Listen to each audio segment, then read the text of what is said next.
Hello, everyone. I'm Mr. Edison, and I'm here to guide you into a peaceful slumber. If you find this video helpful, please give it a thumbs up and subscribe to the channel. I'd love to know where you're from and what time it is as you unwind. So settle in, get cozy, and let the relaxation begin. The encounter I'm about to describe happened to me just under 2 years ago. In the summer of 2023, I was 23 years old at the time, working as a delivery truck driver in the small town of Millfield. I had been dating a girl named Jenna for about 6 months when her family decided to move across the country to California for her dad's new job.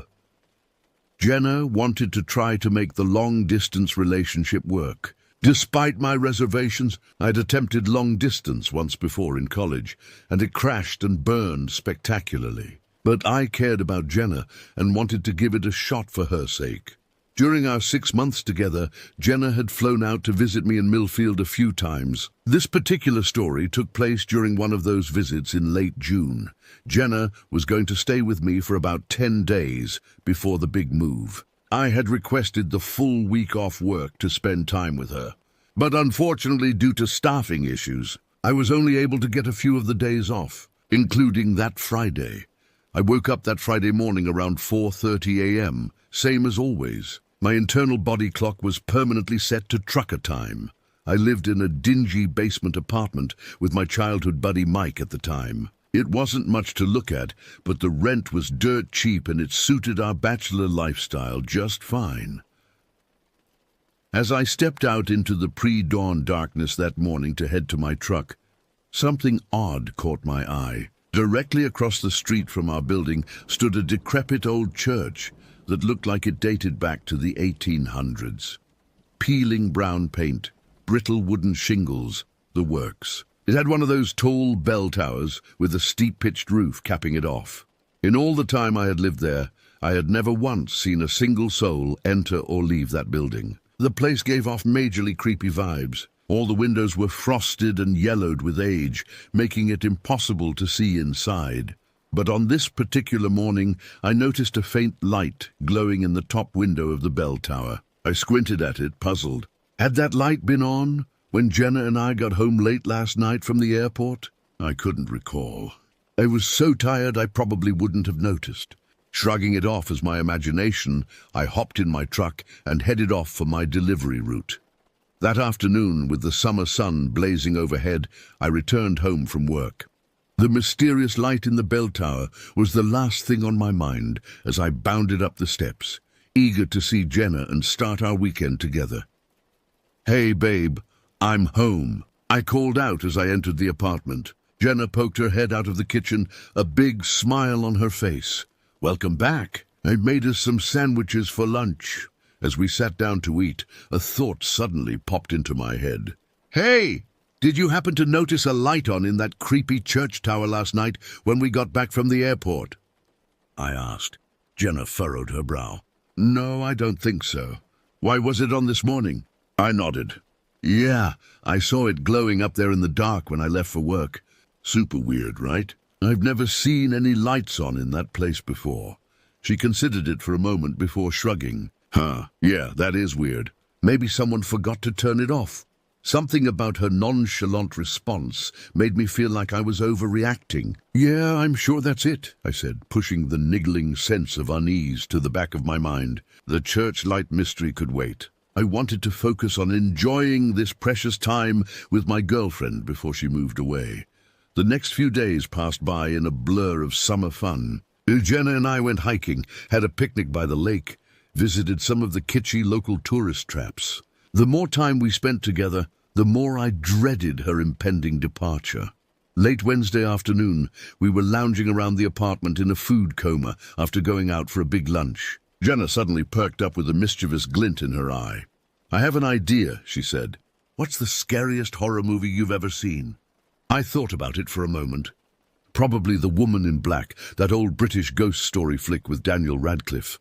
I saw it in theaters with some buddies when I was like 13, and it scared the absolute shit out of me. "Couldn't sleep right for a week," I said with a chuckle. Perfect, Jenna replied with an impish grin. Let's watch it tonight. And then afterwards, let's go investigate that light in the church tower. I stared at her incredulously. Jenna was by far the more adventurous one in our relationship, but this seemed a little nuts, even for her. You can't be serious, I said. You really want to go poking around that creepy-ass church in the middle of the night? Oh, come on. It'll be fun, she cajoled. Where's your sense of adventure? I'm leaving in a few days. This could be like our last little thrill together. I could tell she had her heart set on this. And truth be told, there was a part of me that was deeply intrigued, despite my trepidation. Heaving a sigh, I relented. All right, fine. Woman in black and a late-night church excursion it is. But if we get attacked by a vengeful spirit, I'm blaming you. Jenna just laughed and threw a couch cushion at my head. Later that night, after the sunset, Jenna and I settled in on the couch to watch The Woman in Black. I felt my palms start to sweat as Daniel Radcliffe made his way across the foggy moors towards that isolated haunted house. Something about the dreary, washed-out color palette and ominous soundtrack just really got under my skin. By the time the ghostly woman in black made her first appearance on screen, I was thoroughly creeped out. I leaned into Jenna, thankful for the warmth and solidity of her presence. She seemed to be enjoying the movie, eyes glued to the screen, occasionally letting out a little gasp at the jump scares. When the credits finally rolled, I sat up and stretched, feeling the tension slowly bleed out of my shoulders. Jenna turned to me with eyes shining. Okay, that was awesome! Thoroughly creepy. I can see why it freaked you out so much as a kid, she said. No kidding. I'd managed to mostly block out the memory of that trauma, I joked.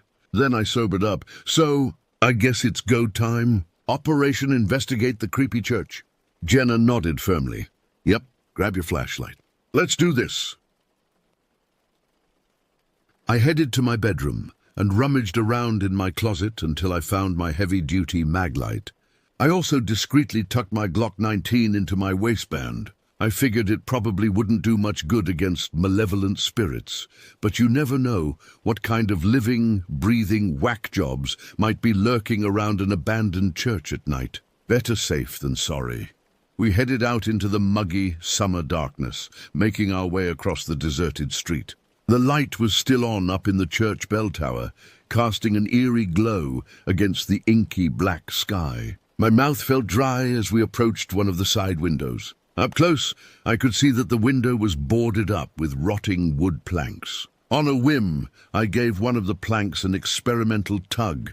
To my shock, it pulled away easily, the rusty nails barely putting up a fight. Heart-pounding, I pried off a few more planks until there was a space just big enough for a person to wiggle through. Before I could second-guess myself, I hoisted myself up and through the gap, landing in a crouch on the dusty floor inside. I reached back to help Jenna clamber in after me.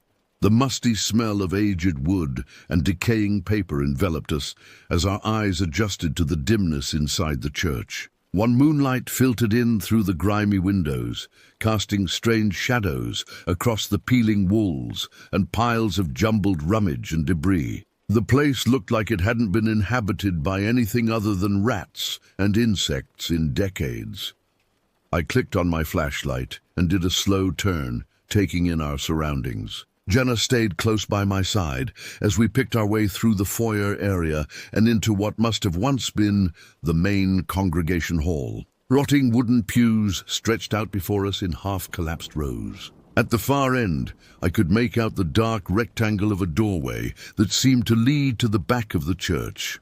We made our way down the aisle, the floorboards creaking and groaning underfoot like the arthritic joints of an ancient creature. When we reached the door, I turned the tarnished knob, and it opened with a rusty squeal that set my teeth on edge. The narrow stairwell leading up to the bell tower unfolded before us, choked with cobwebs and shadows. The sickly yellow light filtering down through the cracks felt cold and fetid. For the first time, I found myself seriously questioning the wisdom of this little adventure, but Jenna was already moving towards the stairs with determined purpose. I had no choice but to follow, my spine tingling with every step upwards into the unknown. As we neared the top of the winding stair, I strained my ears for any sound of movement from above. All I heard was the scrabbling of tiny rodent feet and the frenzied thudding of my own pulse in my ears. We emerged into a cramped circular room at the top of the tower. By the light of my flash, I could see that it was crowded with mouldering stacks of boxes and crates and other assorted detritus. And there, set into one wall, was a crude wooden ladder leading up to a trapdoor in the ceiling, the source of the mysterious light. I swallowed hard, battling the almost overwhelming urge to turn tail and run. But I couldn't let Jenna think I was a total wuss. Shouldering past her, I gripped the sides of the ladder and hauled myself up until my head bumped against the rough underside of the trapdoor. I hesitated for one long, gut-churning moment. Then, holding my breath, I reached up and pushed against the door with one hand. It resisted for a fraction of a second, before swinging outward on rusty hinges with a keening creak that made the hair on my arms stand up. Bracing myself for God knows what, I poked my head up through the opening and blinked in surprise. The small belfry room was completely empty apart from the dully gleaming bronze church bell hanging silently in the center. One light filtered in through the slatted openings on all four sides that looked out over the sleeping town below, and there, jammed into an old sconce on the wall, was a battered camping lantern, the source of the mysterious light. No ghostly apparitions, no hooded figures performing dark rituals, just an old light that someone had forgotten to turn off. I found myself letting out a slightly manic laugh as I clambered up into the belfry, reaching out a hand to help Jenna up after me.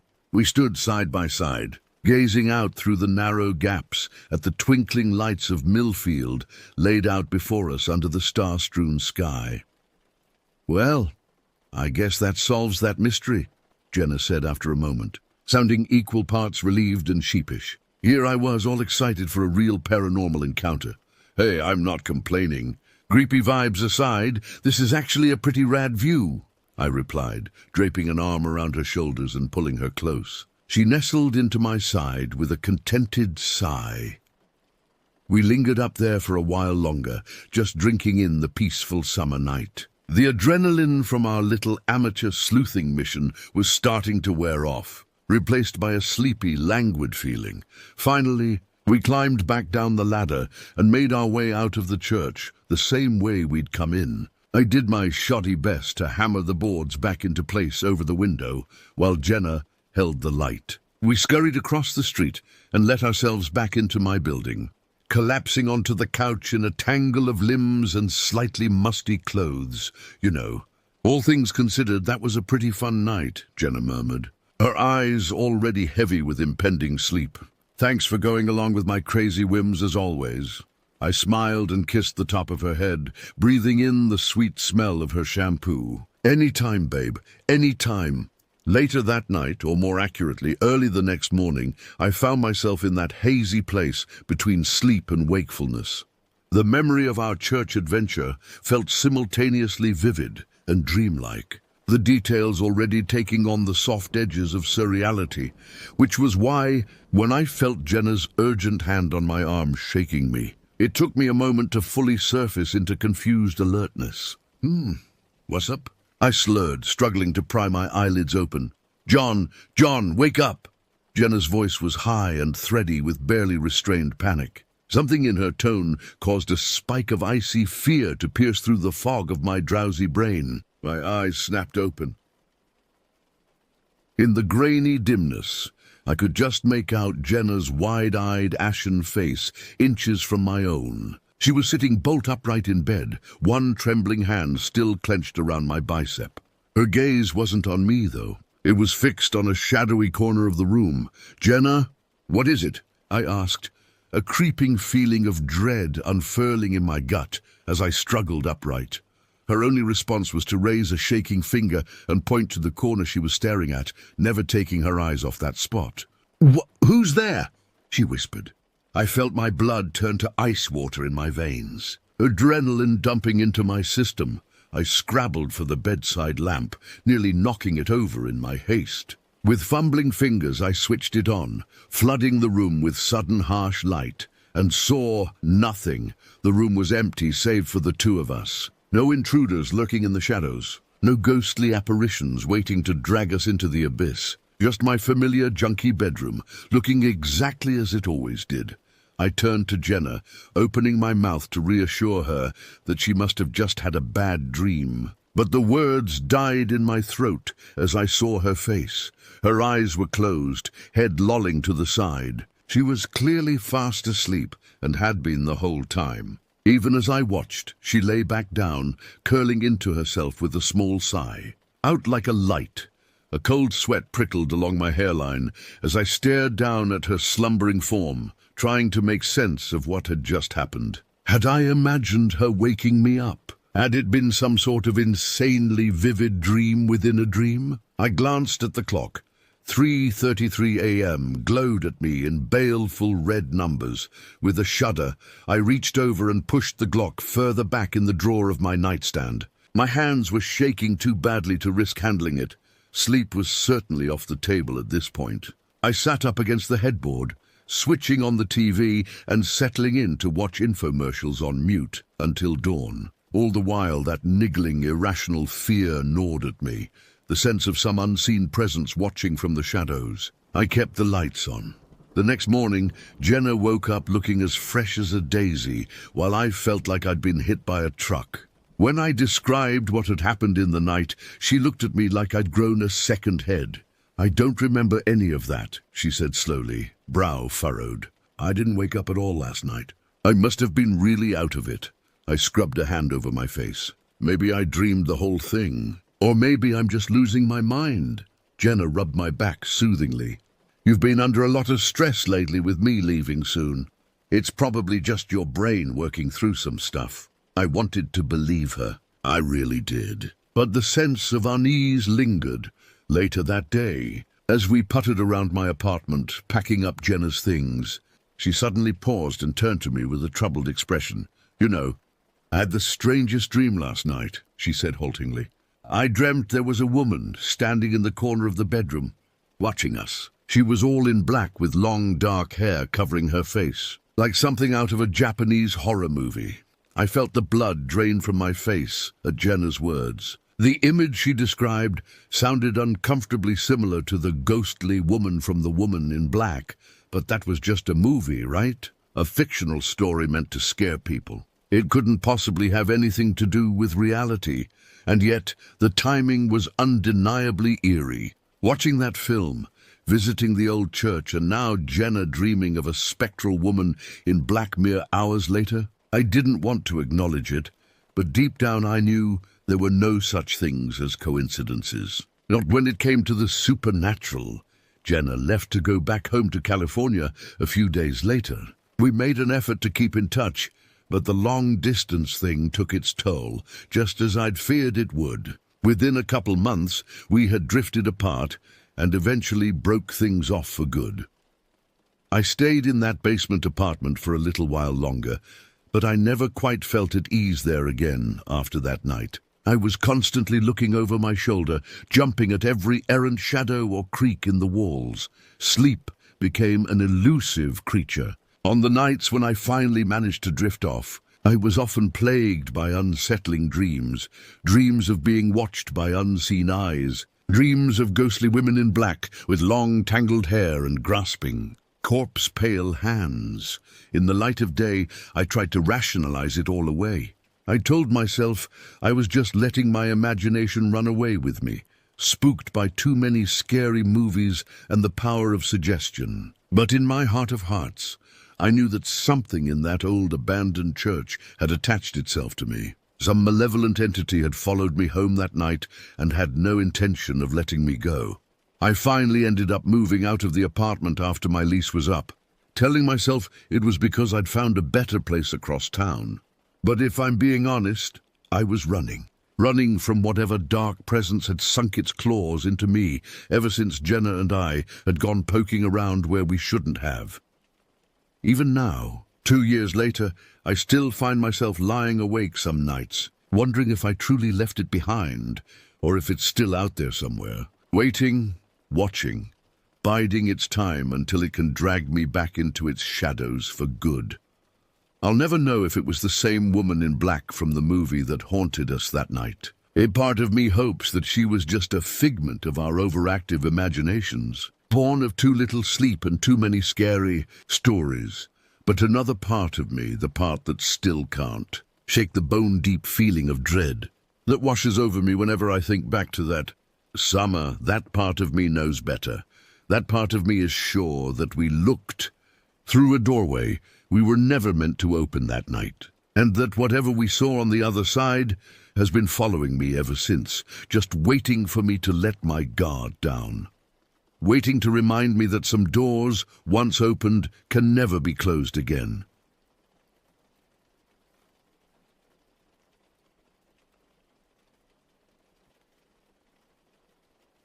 The scorching sun beat down relentlessly as I trudged across the cracked pavement of the Naval Reserve Training Facility. At 23 years old, I had joined on a whim, lured by the promise of structure and a decent sign-on bonus. Little did I know that decision would alter the course of my life in ways I could never have imagined. Basic training was grueling but manageable. Our drill sergeant, Staff Sergeant Wilson, was a force to be reckoned with despite his diminutive stature. Standing barely over 4.5 feet tall, what he lacked in height he made up for in sheer intensity and volume. However, when the brass weren't looking, a mischievous glint would appear in his eye as he regaled us with outlandish stories from his years of service. It was Sergeant Wilson who first noticed my aptitude for marksmanship. "Hayes," he barked one sweltering afternoon on the firing range, "you've got the steadiest hands I've seen in years." In the eyes of a damn hawk, a rare grin split his weathered face. "We're going to make a sharpshooter out of you yet." Over the following weeks, Wilson took me under his wing, pushing me to hone my skills with long-range rifles. I found I had a natural talent for it. The calm focus required to line up a shot from hundreds of yards away came easily to me. For the first time in my life, I felt I had found something I truly excelled at. As our training neared its end, I noticed an unfamiliar presence on the base. A tall, lean man in an impeccably tailored black suit observed our drills from a distance, his piercing gaze seeming to follow my every move. Despite the oppressive heat, he never removed his jacket or loosened his tie. There was something distinctly unsettling about him, though I couldn't quite put my finger on what. On our final day of training, as we filed out of the mess hall, I felt a firm hand on my shoulder. I turned to find myself face to face with the mysterious suited man. Up close, his features were sharp and angular, his skin an unhealthy pallor. "Private Hayes," he said, his voice a low monotone. "A word, if you please." Heart-pounding, I followed him to a secluded corner of the base. He introduced himself as Agent Thompson, though he refused to divulge which agency he represented. "We've been watching you, Hayes," Thompson said, dark eyes boring into mine. "Your marksmanship scores are off the charts. We believe you have potential. How would you like to serve your country in a more specialized capacity?" A thrill of excitement coursed through me, tempered by a nagging sense of unease. This was the stuff of spy movies, clandestine meetings, shadowy government agencies. And yet, something about Thompson's manner set my teeth on edge. Before I could formulate a response, Thompson produced a sleek black phone and made a brief call. "Subject is being processed," he said cryptically before hanging up. "Congratulations, Hayes," Thompson said, extending his hand. "Welcome to the team. Report to Hangar 17 at 06:00 tomorrow for reassignment and further briefing. Do not discuss this conversation with anyone." As I shook his cold, clammy hand, a chill ran down my spine despite the oppressive heat. What had I just gotten myself into? The next morning I reported to Hangar 17 as instructed. To my surprise, 5 other recruits were already there, all top performers from various branches of the military. We were herded onto an unmarked transport plane and flown to a remote facility deep in the Nevada desert. The training that followed made basic look like summer camp. We were pushed to our physical and mental limits, subjected to grueling drills and psychological conditioning, combat techniques far beyond standard military training, weapons I'd never even heard of before, and always, the constant reminder that everything we were learning was classified at the highest levels. It quickly became clear that we were being molded into something far beyond ordinary. Soldiers, ghosts, weapons, tools to be deployed with surgical precision, wherever our shadowy masters deemed necessary.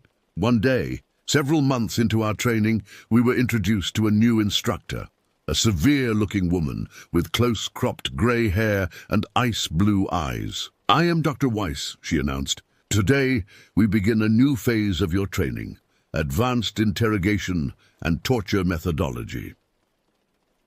A chill swept through the room. This was a line I wasn't sure I was prepared to cross. As Dr. Weiss detailed various techniques designed to break the human psyche, my stomach churned. What had I signed up for? That night I lay awake in my bunk, mind racing. I had joined the military out of a sense of duty, a desire to serve and protect. But this felt like something else entirely. Something darker, more insidious. For the first time, I began to seriously question the path I had chosen. As our training neared its end, we were given our final briefing. "You are now among the most elite operatives in the world," Thompson told us, his emotionless gaze sweeping the room. "But remember, you do not exist. You have no name, no past, no future beyond the mission. You belong to us now, body and soul." He went on to outline the restrictions that would govern our lives from that point forward. No competitive sports or fighting, no public appearances that might draw attention. Our every move would be monitored, our interactions strictly controlled. "Your first deployment begins next week," Thompson concluded. "You will be stationed at Naval Air Station Echo. Further orders will follow. Dismissed."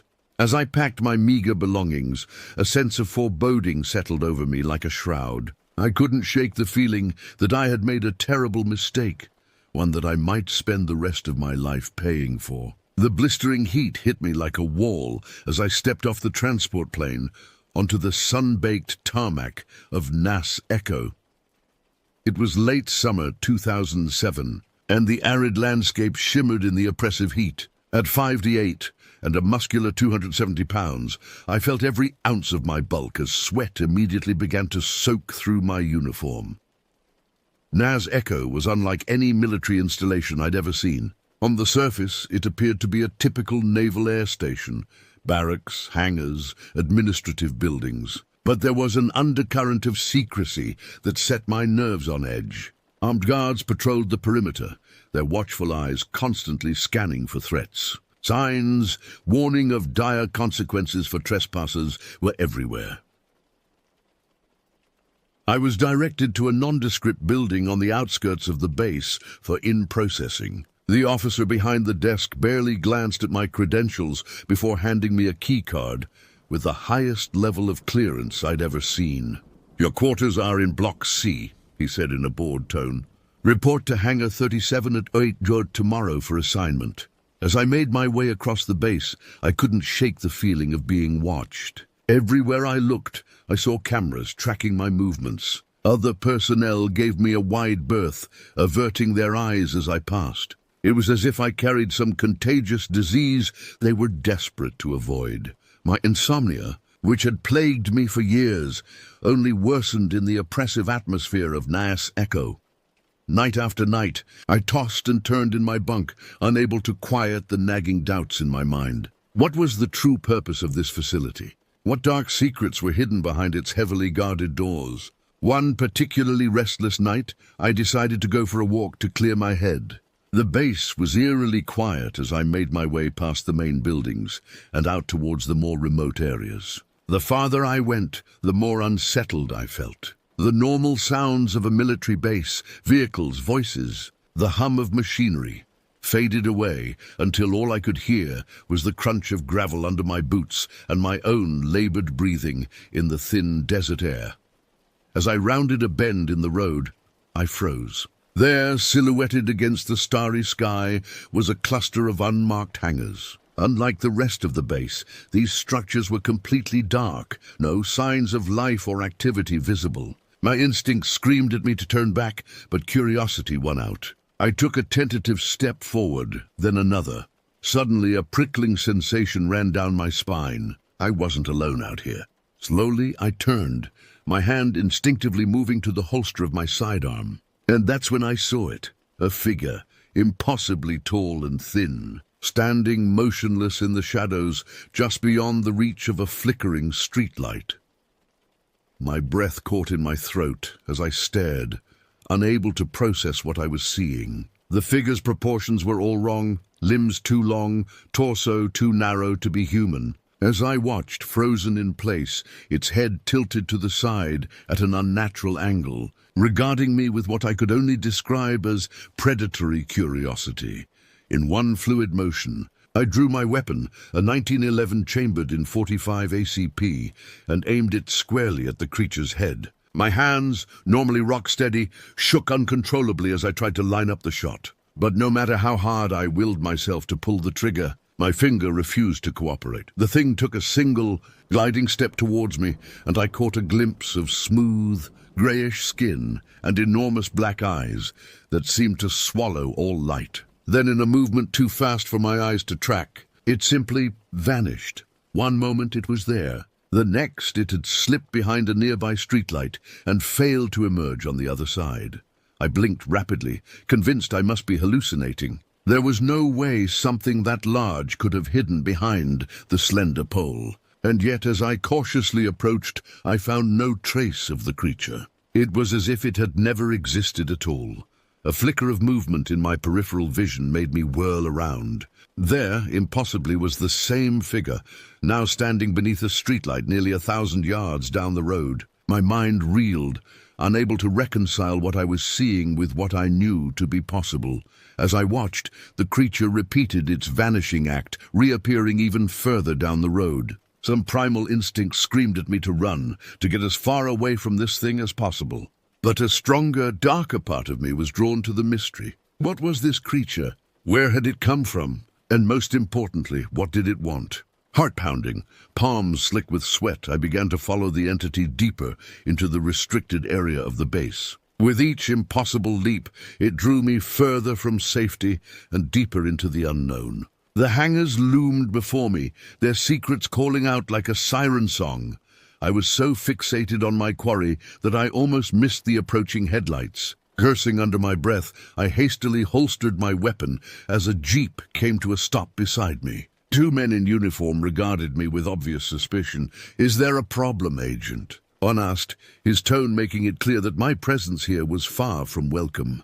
I swallowed hard, mind racing for a plausible explanation. "No, sir," I replied, falling back on ingrained military courtesy. Trouble sleeping. I was taking a walk to clear my head when I thought I saw someone headed this way. Guess I was mistaken.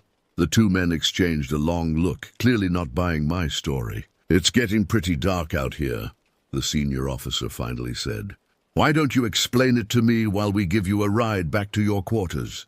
As I climbed into the back of the jeep, a chill ran down my spine that had nothing to do with the desert night. I couldn't shake the feeling that I had stumbled onto something I was never meant to see, and that there would be consequences for my curiosity. The ride back to the main part of the base was tense, to say the least. I sat rigidly in the back seat, hyper-aware of every bump and turn as we retraced my ill-advised nocturnal journey. The captain in the passenger seat kept glancing back at me, his expression unreadable in the dim light of the dashboard. It was only as we neared the more populated areas that he finally broke the silence. "So, Agent," he said, his tone deceptively casual, "tell me about this person you thought you saw." I hesitated, weighing my options. How much should I reveal? Would they even believe me if I told them the truth? Finally, I decided that a sanitized version of events was my safest bet. It was strange, sir, I began cautiously. Taller than any man I've ever seen. Moved in a way that didn't seem quite natural. I paused, gauging their reactions. To be honest, I'm not entirely sure what I saw. The shadows out there can play tricks on your eyes. The captain was quiet for a long moment, and I feared I had said too much. Then, to my surprise, he let out a heavy sigh and pulled a pack of cigarettes from his pocket. "The tall man," he said, lighting one up and taking a long drag. "We've seen him around here before. Hell, all over town, too." My eyes widened in shock. You know about it?" I stammered. The captain chuckled humorlessly. "Oh yeah, I've had my own run-in with our lanky friend. It was a few years back when I was stationed near Needles, California. You know the place." I shook my head, even though I was familiar with the town's reputation as a hotbed of UFO activity. "Well, I was on a security detail out there," the captain continued, "watching a stretch of fence line outside Area 51. You know how it is, local conspiracy nuts always trying to sneak a peek at what we're hiding out there." He laughed. "If they only knew. All the really interesting stuff is nowhere near that place." I nodded, not trusting myself to speak. The casual way he alluded to highly classified information was unsettling, to say the least. Anyway, I'm up in this camouflaged observation post one night, bored out of my skull, when I see this impossibly tall figure step out from behind a cactus. And I mean, tall, had to be 7 feet at least. Before I can even radio it in, the thing just slips behind this skinny little Joshua tree and vanishes. Poof, gone. The captain took another long drag on his cigarette, blowing the smoke out in a thin stream. "Called it in, of course. Had a team out there searching all night. Never found a trace of the thing. Next morning I'm hauled into an office with a bunch of suits. Made me sign about 1 million NDAs. You know how it goes. I did know. The mountain of paperwork I'd had to sign when joining this agency had been staggering. Every page a reminder of the consequences should I ever breathe a word of what I'd seen or done. "So what do you think it is?" I asked, unable to contain my curiosity. "The tall man, I mean." The captain shrugged. "Above my pay grade, kid. All I know is there's some weird shit going on out here in the desert. Best not to ask too many questions, if you know what's good for you."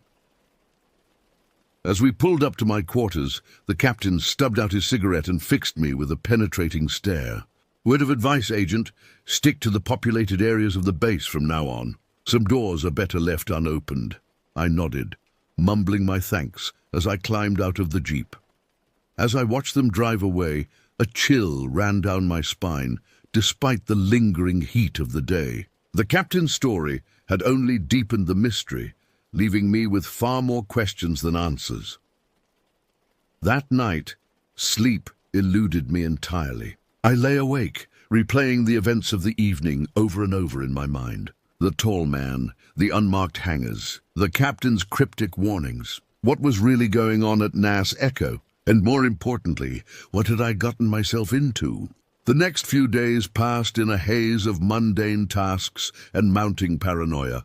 I threw myself into my assigned duties, desperate for any distraction from the nagging questions that plagued my every waking moment. But no matter how hard I tried to focus on the present, my mind kept drifting back to that night in the desert. The impossible figure of the tall man, the captain's warning, the sense that I had stumbled onto something far beyond my understanding. Sleep became an ever more elusive commodity. When I did manage to drift off, my dreams were plagued by distorted visions of impossibly tall figures and endless desert nights. I would wake in a cold sweat, heart pounding, convinced I could feel unseen eyes watching me in the darkness. Despite the captain's warning, I found myself drawn back to the outskirts of the base. Each night I would lie awake, wrestling with the urge to investigate further. And each night, my resolve would weaken a little more. It was on the 5th night after my encounter with the tall man that I finally gave in to my curiosity. The base was eerily quiet as I slipped out of my quarters, the only sound the crunch of gravel beneath my boots. I made my way towards the restricted area, every shadow seeming to conceal potential threats. As I neared the cluster of unmarked hangars, that familiar prickling sensation crept up my spine. I was being watched. I spun around, eyes straining in the darkness, but saw nothing out of the ordinary. Just as I was about to convince myself it was merely paranoia, a flicker of movement caught my eye. There, in the shadows between two distant buildings, stood a figure. Not the impossibly tall entity from before, but something equally unsettling. A man dressed in an impeccably tailored black suit, complete with a fedora. Even at this distance, I could see that his skin was unnaturally pale, almost luminescent in the moonlight. My hand instinctively moved to my sidearm, but before I could draw it, the figure simply vanished. One moment he was there, the next gone, as if he'd never existed at all. I blinked rapidly, convinced I must be hallucinating. That's when I heard it. A low, rhythmic humming emanating from the nearest hangar. It was barely audible, more felt than heard, vibrating through the soles of my feet. Against my better judgment, I crept closer, drawn by an almost magnetic pull. As I neared the hangar's massive doors, the humming intensified. I pressed my ear against the cool metal, straining to make out any other sounds from within. For a moment there was nothing. Then unmistakably I heard voices, low, guttural sounds that were almost but not quite human speech. My heart raced as I fumbled for the keycard in my pocket. Whatever was going on in there, I needed to see it for myself. But just as I was about to swipe the card, a hand clamped down on my shoulder with bruising force. I whirled around, coming face to face with Agent Thompson. His expression was as impassive as ever, but there was a dangerous glint in his eyes that sent a chill through me. "Agent Hayes," he said, his voice devoid of emotion. "You're a long way from your assigned quarters. Care to explain what you're doing out here?" I opened my mouth, but no words came out. How could I possibly explain what had driven me to this point? Thompson's grip on my shoulder tightened painfully.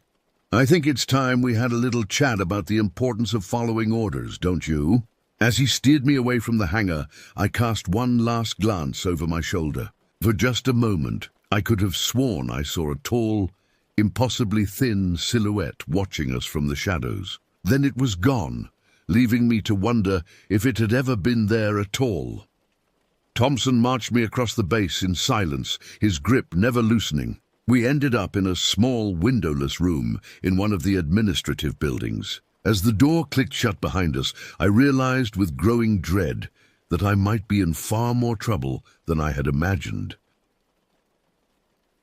"Sit," Thompson commanded, gesturing to a lone chair in the center of the room. As I complied, he began to pace back and forth, his footsteps echoing in the confined space. "You were warned, Hayes," he finally said, his tone cold. "Told to stick to your assigned duties. And yet, here we are." He stopped directly in front of me, looming over me menacingly. "What am I going to do with you?" I swallowed hard, my mouth suddenly dry. "Sir, I can explain." Thompson held up a hand, cutting me off. "Can you? Can you really explain why you've been nosing around in areas you have no business being? Why you've been asking questions about things that don't concern you?" His words confirmed my suspicions. I'd been under surveillance this entire time. Every move I'd made, every conversation I'd had been carefully monitored and analyzed. "We had such high hopes for you, Hayes," Thompson continued, shaking his head in disappointment. "Your skills, your potential, we thought you could be a real asset to the program. But now," he sighed heavily, "now I'm not so sure." The implications of his words hung heavy in the air between us. I had seen enough in my time with the agency to know that people who were no longer considered assets had a tendency to disappear. "Please," I said, hating the desperation in my voice. "I'll do better. Follow orders. No more questions." Thompson regarded me silently for a long moment, his expression unreadable. Finally, he nodded. "See that you do, Hayes, because I promise you there won't be a second chance." As he moved to open the door, Thompson paused, fixing me with one last piercing stare. "Oh, and Hayes, I'd strongly advise against trying to leave the base. For your own safety, of course." With that, he was gone, leaving me alone with the sinking realization that my life as I knew it was over. I was trapped here, surrounded by secrets I couldn't begin to comprehend, with no idea who or what I could trust. As I made my way back to my quarters on shaky legs, I couldn't shake the feeling that I was being watched. Every shadow seemed to conceal potential threats, every innocuous sound a harbinger of danger. I'd crossed a line, and there was no going back. All I could do now was try to survive long enough to uncover the truth behind the mysteries of Nias Echo, and pray that the truth wouldn't destroy me in the process. In the days following my confrontation with Thompson, a suffocating paranoia settled over me like a shroud. I went through the motions of my assigned duties, hyper-aware of every glance, every whispered conversation around me. The other personnel on the base seemed to give me an even wider berth than before, as if my transgression had marked me as untouchable. But it was the nights that truly tested my sanity. I would lie awake for hours, every creak and groan of the building sending my heart racing. And always, there was that prickling sensation of being watched.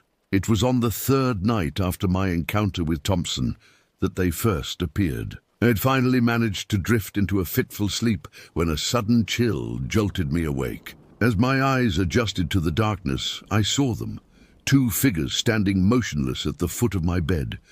One was uncommonly tall, easily 6'5" or more, while the other was of average height. Both were thick-bodied and dressed in impeccable black suits, complete with fedoras and dark sunglasses despite the late hour. But it was their skin that truly unnerved me, a sickly, corpse-like pallor that seemed to glow faintly in the darkness.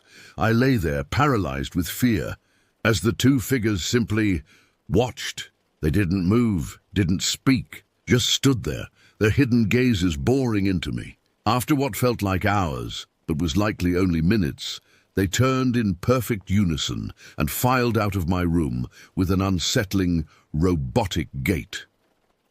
This nightmarish visitation became a nightly occurrence. Sometimes they would appear in my room. Other times I would catch glimpses of them around the base, always watching, always silent. I began to think of them as the Watchers, these pale, suited figures that seemed to exist solely to observe and report on my every move. My work suffered as exhaustion and paranoia took their toll.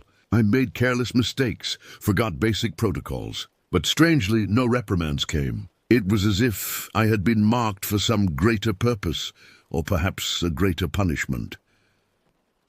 Weeks passed in this twilight state of fear and uncertainty. I was a ghost on the base, going through the motions of my duties while constantly looking over my shoulder for the Watchers or some new, unknown threat. It was on a sweltering afternoon in late August that everything changed. I was returning from another mindless task when I spotted a familiar black Lincoln parked near my quarters. Leaning against it were the two Watchers, as impassive as ever behind their dark glasses. As I approached, the shorter of the two produced a small black business card. Without a word, he held it out to me. My hand trembled as I took it, half expecting some terrible consequence. But nothing happened. The Watchers simply got into their car and drove away, leaving me alone with the enigmatic card. Back in my room, I examined the card closely. At first glance, it appeared to be completely blank. But as I tilted it under the light, I caught a glimpse of text that seemed to shift and change as I watched. It was an address, a location deep in the Nevada desert, miles from any civilization. I knew instantly what this was. An invitation, or perhaps a test. Either way, it was clear that my time at Nias Echo was coming to an end, one way or another. That night, as I lay sleepless in my bunk, I wrestled with the decision before me. I could follow the card's instructions, plunging deeper into whatever dark rabbit hole I had stumbled into. Or I could run, abandon everything and try to disappear before they came for me. In the end, the choice was made for me. As the first light of dawn crept through my window, I heard the unmistakable sound of vehicles approaching. Heavy boots in the hallway. They were coming. In a panic, I grabbed the few possessions I couldn't bear to leave behind and slipped out the back window. By some miracle, I managed to hotwire a jeep and speed away from the base, the shouts of pursuit fading behind me.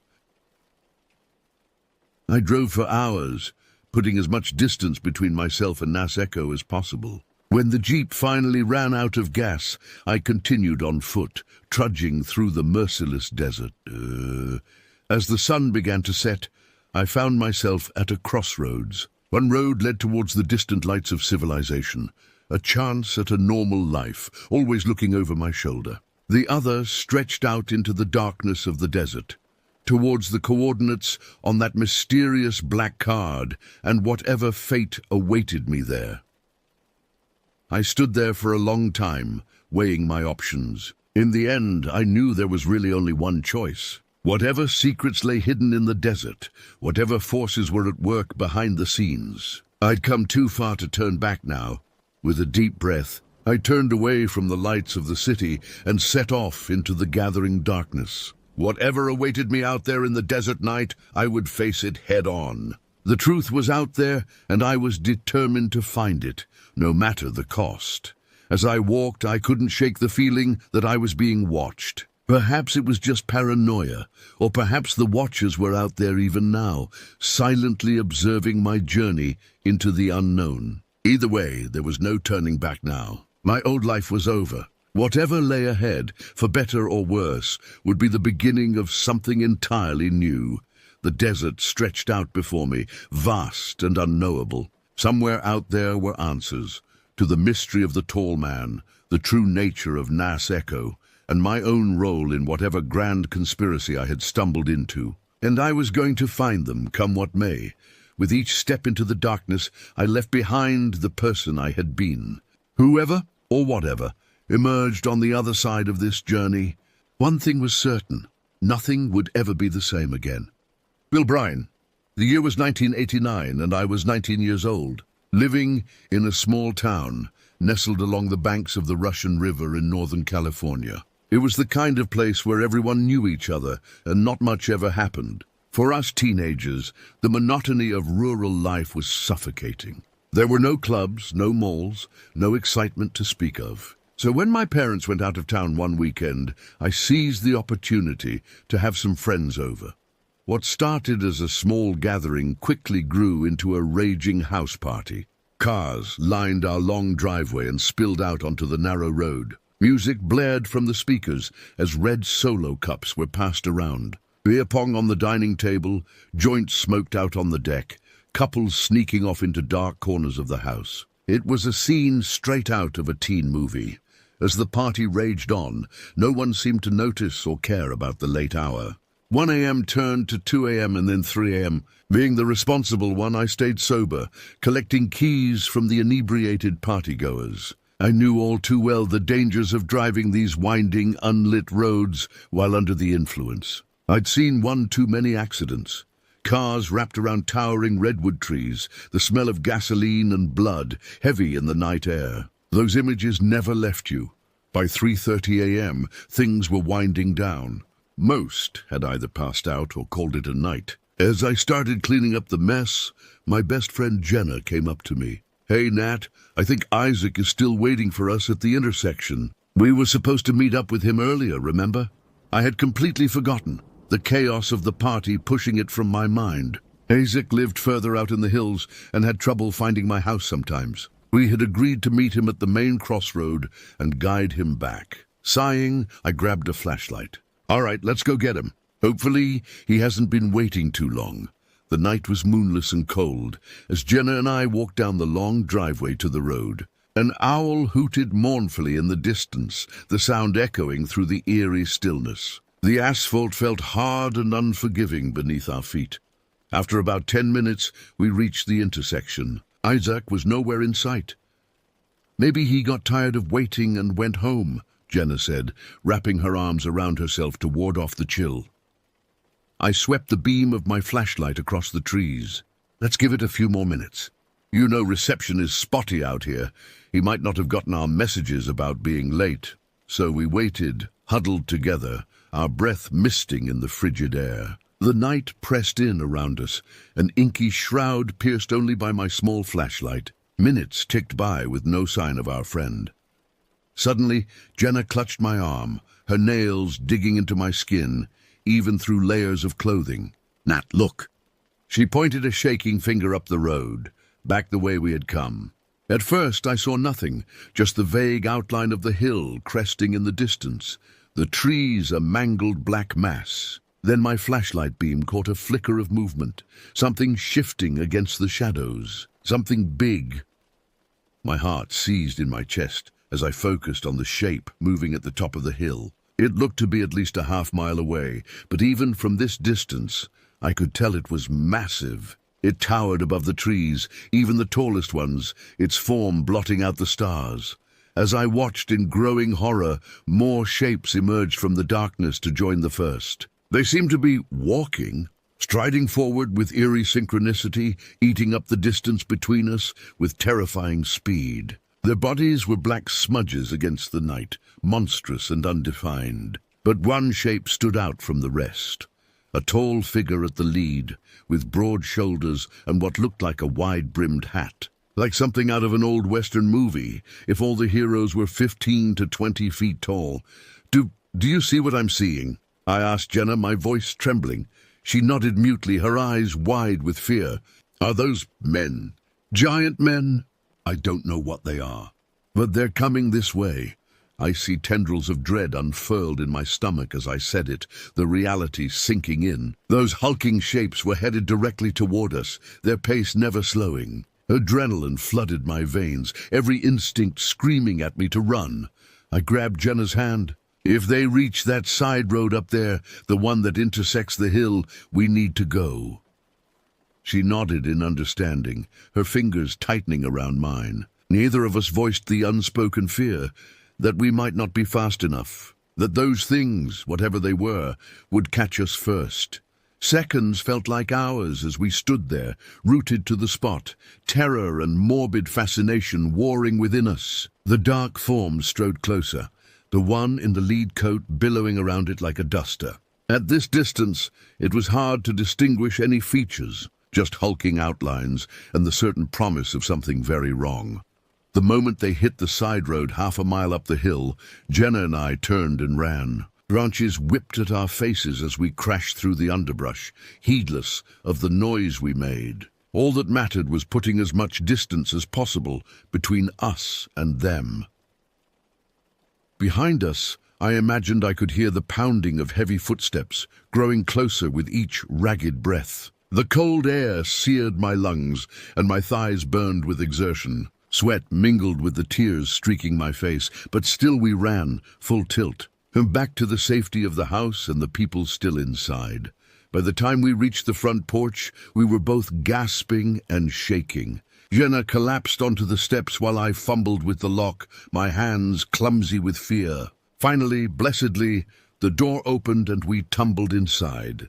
Leaning against the solid wood, I turned to my friend with wide eyes. What the hell was that? Did we really just see? I don't know, she said, her voice thin and thready. I don't want to know. Let's not talk about it right now, okay? I can't. I nodded, not trusting myself to speak. My mind reeled, trying to process the sheer impossibility of what we had witnessed. But one thought rose above the tumult, crystal clear and undeniable. Whatever those things had been, they hadn't been human. No human could move like that, could be that size. The wrongness of them, the cold dread they inspired in me, felt primal, instinctive, like staring into the eyes of a predator and knowing you were prey. We never spoke of it to the others at the party. What could we say? That we had seen a group of giant shadow men walking over the hill, headed our way. They would think we were crazy, or playing some sick prank. Jenna and I clung to each other for the rest of the night, jumping at small noises, unable to shake the certainty that something out there had seen us, marked us. Eventually, exhaustion overcame our fear, and we fell into a fitful sleep on the couch, surrounded by the soft breathing and occasional snores of our passed-out friends. But even in sleep, the shadows walked in my dreams. The next morning dawned bright and ordinary, a jarring contrast to the lingering unease from the previous night's events. Jenna and I avoided each other's eyes as we silently cleaned up the remnants of the party. Crumpled cups, half-eaten bags of chips, the sticky residue of spilled alcohol. It wasn't until the last of our friends had left and we were alone again that I found the courage to broach the subject. "Jenna, about last night, at the crossroads. We need to talk about what we saw." She froze, a trash bag half full of cans dangling from her clenched fist. For a long moment she just stared at me, her eyes haunted. What was there to talk about? Her voice was tight, edged with a hint of hysteria. "We saw something that shouldn't exist. I don't know about you, but I vote we pretend it never happened." I shook my head slowly. "I don't think I can do that. Those things, those men, or whatever they were coming towards us, directly towards us. What if they had reached us? What if they come back?" "Don't say that!" Jenna dropped the bag and pressed trembling hands over her ears, as if she could block out the words. "Don't even suggest it. I can't handle thinking about them coming back." My heart ached at the raw fear in her voice, so unlike the vivacious, unflappable girl I had known since childhood. I crossed the room and pulled her into a hug, feeling the way she shook against me. "I'm scared too," I whispered into her hair. "I'm terrified, but we can't just ignore this. We have to figure out what it means." She pulled back to look at me, her eyes shiny with unshed tears. "What if we're just crazy, Nat? What if our minds are playing tricks on us? I mean, what we saw, it's not possible. Maybe we imagined it, but even as she said the words, I could tell she didn't believe them. The stark, visceral memory of those hulking shapes was too real, the fear too deeply ingrained. We couldn't have imagined something in such vivid, shared detail. "We're not crazy," I said firmly. "Whatever this is, whatever those things were, we both experienced it. We need to learn the truth." Over the next few weeks, Jenna and I threw ourselves into research. We combed through books on local history and folklore at the small-town library, scoured microfiche archives of old newspapers, reached out to neighbors and relatives with careful questions about strange sightings or unexplained events. But everywhere we turned, we hit dead ends. There was no mention in any official record of giant shadow figures roaming the hills, no urban legends or Native American myths that matched what we had seen. The closest we came was an old logger telling us vague campfire stories about the watchers in the woods, but even he seemed to consider it nothing more than a tall tale meant to scare kids straight. I could feel Jenna's frustration and fear mounting with each failed attempt to find answers. My own gut twisted with a growing sense of dread, a certainty that we had brushed up against something ancient and unknowable. Something that wasn't content to remain hidden in the shadows. Then the dreams began. Night after night, I found myself back at that lonely crossroad, paralyzed, as the huge dark figures loomed over me. I could feel the cold radiating off their forms, could smell the loamy earthiness and copper tang that surrounded them. In the dreams, they had no faces, just smooth black pits where features should be. But I could feel their eyes on me, tracking my every breath and tremor. I would jerk awake in a cold sweat, my heart galloping painfully in my chest. Sleep became an elusive specter, my waking hours haunted by a constant crawling sense of being watched, of something biding its time. When Jenna admitted to having similar nightmares, her voice small and strangled over the phone, I knew we couldn't keep this between us anymore. It was growing beyond our control, bleeding into our lives like a spreading sickness. We agreed to bring in others, to share our story and hopefully gain strength and insight in numbers. But we were careful in who we chose, only those we trusted implicitly, who wouldn't spread gossip or mock our fear. My boyfriend Zach was the first I approached. He was a few years older, a steady and rational presence in my life. I knew if anyone would believe me, would help us get to the bottom of this, it was him. I waited until we were alone at his place to broach the subject, curled together on the worn plaid couch. In halting words, I poured out the whole story, from the first sighting to the relentless dreams. I felt his body tense against mine as I talked, but to his credit, he didn't interrupt or dismiss my words. When I finally tapered off into silence, he was quiet for a long moment, Then he pulled me tighter into his arms, dropping a kiss on the top of my head. "I believe you," he said softly. "I don't understand it, but I believe you saw something out there. Something not right." Tears of relief pricked my eyes at his words. I twisted to face him, searching his expression for any hint of doubt or patronization. But there was only concern and resolve in his brown eyes. "You do? You don't think we're crazy?" He shook his head. "I've always thought there were things in these woods, things that defy explanation. You telling me this, it just confirms it. And if you and Jenna are being affected, having dreams, well, that just means we need to figure out what the hell is going on. Fast." With Zach on board, I felt the first fragile stirrings of hope. He had a keen, analytical mind and a wide network of friends, some of whom were into the occult and paranormal. If anyone could help us make sense of the shadows, find a way to stop their encroachment into our lives, it was him. Bolstered by his support, I threw myself into the search with new vigor. Zach put out feelers with some of his more esoteric contacts, following leads on similar sightings and experiences. Jenna continued to dig through historical records, widening her net to include neighboring counties. And I turned my focus inward, writing down every scrap of detail I could remember from the sightings and dreams, looking for patterns or clues. Slowly, through the combined efforts of our strange little fellowship, a picture began to emerge. Whispers of dark watchers in the woods stretched back decades, even centuries. Lone hikers vanishing without a trace, their campsites found abandoned and untouched. Children waking up screaming about the tall men, peering in their windows at night.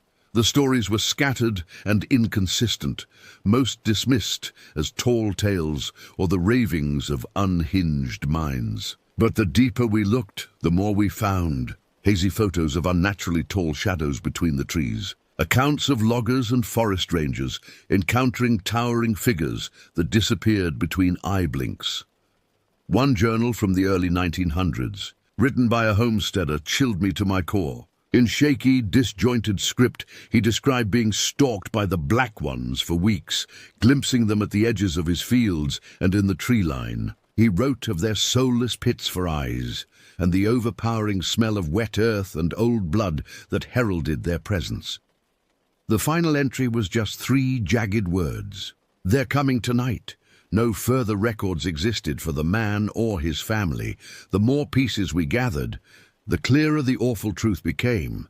These shadow figures, whatever they were, had been in the woods for a very long time, and they didn't seem content to stay there. Any reassurance I had felt at finding proof of their existence was quickly swallowed by a growing, gnawing terror at what that existence might mean, especially now that they had seen us. As the long summer days bled into the golden hues of early fall, the shadows grew bolder in their intrusion into my life. It was no longer just dreams that tormented me. There was a tangible shift in the air, an electricity that crackled over my skin and set my teeth on edge. I felt eyes on the back of my neck constantly, heard rustlings and creakings in the underbrush that couldn't be attributed to any animal. It got to the point where I was afraid to be alone in my own house. The old familiar corners took on a sinister cast, each dancing shadow a dark spectre waiting to unfurl. I found myself placing mirrors in every room, angled to reveal any presence lurking behind me. I slept with the lights on and the covers drawn tight. Jenna was unraveling just as quickly. Her parents fretted over the dark circles stamped under her eyes, the way she flinched at sudden noises. She confessed to me in whispers that she couldn't close her eyes without seeing them behind the lids, watching her, reaching for her. School should have been a welcome distraction, a return to routine that could ground us. But being surrounded by laughing, carefree peers who had no idea of the malevolent entity stalking our steps was its own special hell. Reality itself felt thin, stretched over a yawning abyss. By some unspoken agreement, Jenna and I were rarely apart, sticking to each other's sides like traumatized barnacles. Even Zach's steadying presence couldn't completely allay the buzzing tension ratcheting up our spines. The search for answers became almost fever-pitched, propelled by desperation as much as determination. We were stumbling through a waking nightmare, and the only hope of reprieve was to understand what we were facing. Zach's contacts came through with a name, Eleanor Wilkins, a retired professor of folklore and occult studies who lived a few towns over. She had apparently devoted much of her career to researching so-called shadow people phenomena. If anyone could shed light on our plight, it was her. The three of us made the drive on a bleak Saturday morning, the sky heavy and grey above us. Jenna worried at a hangnail until it bled, rusty streaks smearing the pale denim of her jeans. I could feel Zach's gaze flicking to us in the rearview mirror, concern and resolve warring in his expression. Professor Wilkins lived in a small cottage at the end of a winding dirt road, isolated among towering evergreens. Wind chimes tinkled discordantly on the sagging front porch. A haphazard garden of herbs and late-season vegetables tangling around the steps. The air was cut through with the sharp scent of oncoming rain. The professor herself answered our knock, a bird-like woman with wispy white hair and bright, assessing eyes behind thick glasses. She ushered us inside without preamble, leading us to a cluttered living room dominated by leaning towers of books. Dusty curio cabinets lined the walls, filled with strange artifacts and preserved specimens. There was no need for small talk. Once we were settled with mugs of bitter tea, the words came pouring out. The crossroads, the towering figures, the pervasive sense of being hunted. Jenna and I clung to each other on the threadbare couch as we laid bare our impossible tale, Zach a silent support beside us. To her credit, Professor Wilkins didn't so much as blink. She listened intently, steepling her gnarled fingers beneath her chin. When we finally trailed off, throats raw and eyes stinging, she leaned forward in her armchair. "What you're describing, it fits the pattern of what I've come to call the Watchers," she said, her reedy voice carrying an undercurrent of steel. Ancient entities that have stalked humanity for millennia, always at the edges of our perception. "But what are they?" Jenna asked tremulously. "Ghosts, demons, aliens?" The professor shook her head. "None of those, as far as I can tell, though they share traits with all three. The most apt comparison I've found is to the jinn of Arabian mythology, a race created separate from man, with abilities and motives beyond our comprehension." A chill skittered up my spine at her words, some primal part of me recognizing the truth in them. These creatures, these watchers, they held no place in our natural world. They were other, incomprehensible and unfettered by mortal constraints. "Do you think—" I swallowed hard, forcing the words out. "Do you think they're here for us, specifically? That they want something from us?" Professor Wilkins' eyes met mine, fathomless and grave. "I think, for whatever reason, you two have captured their attention, become their chosen prey. And from what I know of the Watchers, they rarely give up a hunt." Jenna made a small, wounded noise, curling further into herself. I could feel hysteria bubbling up my throat, barely held at bay. This couldn't be happening. It was too much, too huge and terrifying to be real. "How do we stop them?" Zach cut in, his arm tightening around my shoulders. "There has to be a way to make them leave us alone, to protect ourselves." The professor sighed a heavy sound. "That, I'm afraid, is where my knowledge reaches its limit. In all my years of research, I've never found a consistent, surefire method to deter or banish the Watchers once they've fixed on a target. The most I can offer are stopgaps, temporary measures to muddy their sight and dull their senses."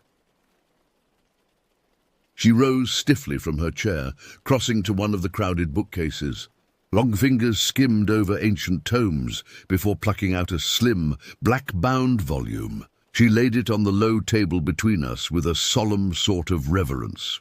"This contains what little I've managed to glean about thwarting the Watchers, pieced together from folklore and occult sources. Certain herbs and stones to carry on your person, runes and sigils to mark your thresholds. I can't promise any of it will drive them away entirely, but it may buy you time and a measure of shielding." She fixed us each in turn with a piercing stare, something old and sad moving behind her eyes. Use that time wisely. Learn all you can. Fortify your minds and spirits. The Watchers are patient, but they are also persistent. They will not stop until they have what they want from you. A heavy silence descended on the room at her words, thick with fear and foreboding. I looked at Jenna, at Zach, seeing my own despair reflected back at me. We were 3 teenagers, barely on the cusp of adulthood, armed only with folk charms and desperate hope against an unfathomable darkness. It felt like an insurmountable battle, the odds so overwhelming stacked against us. But beneath the terror I could feel a small, stubborn ember kindling to life, the sheer human refusal to go quietly, to surrender without a fight. These creatures, these Watchers, they had invaded our lives, shattered our reality. They sought to make prey of us, to consume us in shadows. But we weren't powerless. We had each other, and we had this scant arsenal of knowledge. It might not be enough, but it was all we had. I reached out, clasping Jenna's cold hand in one of mine and Zach's in the other. I held their gazes for a long, charged moment, trying to pour strength and determination into the connection.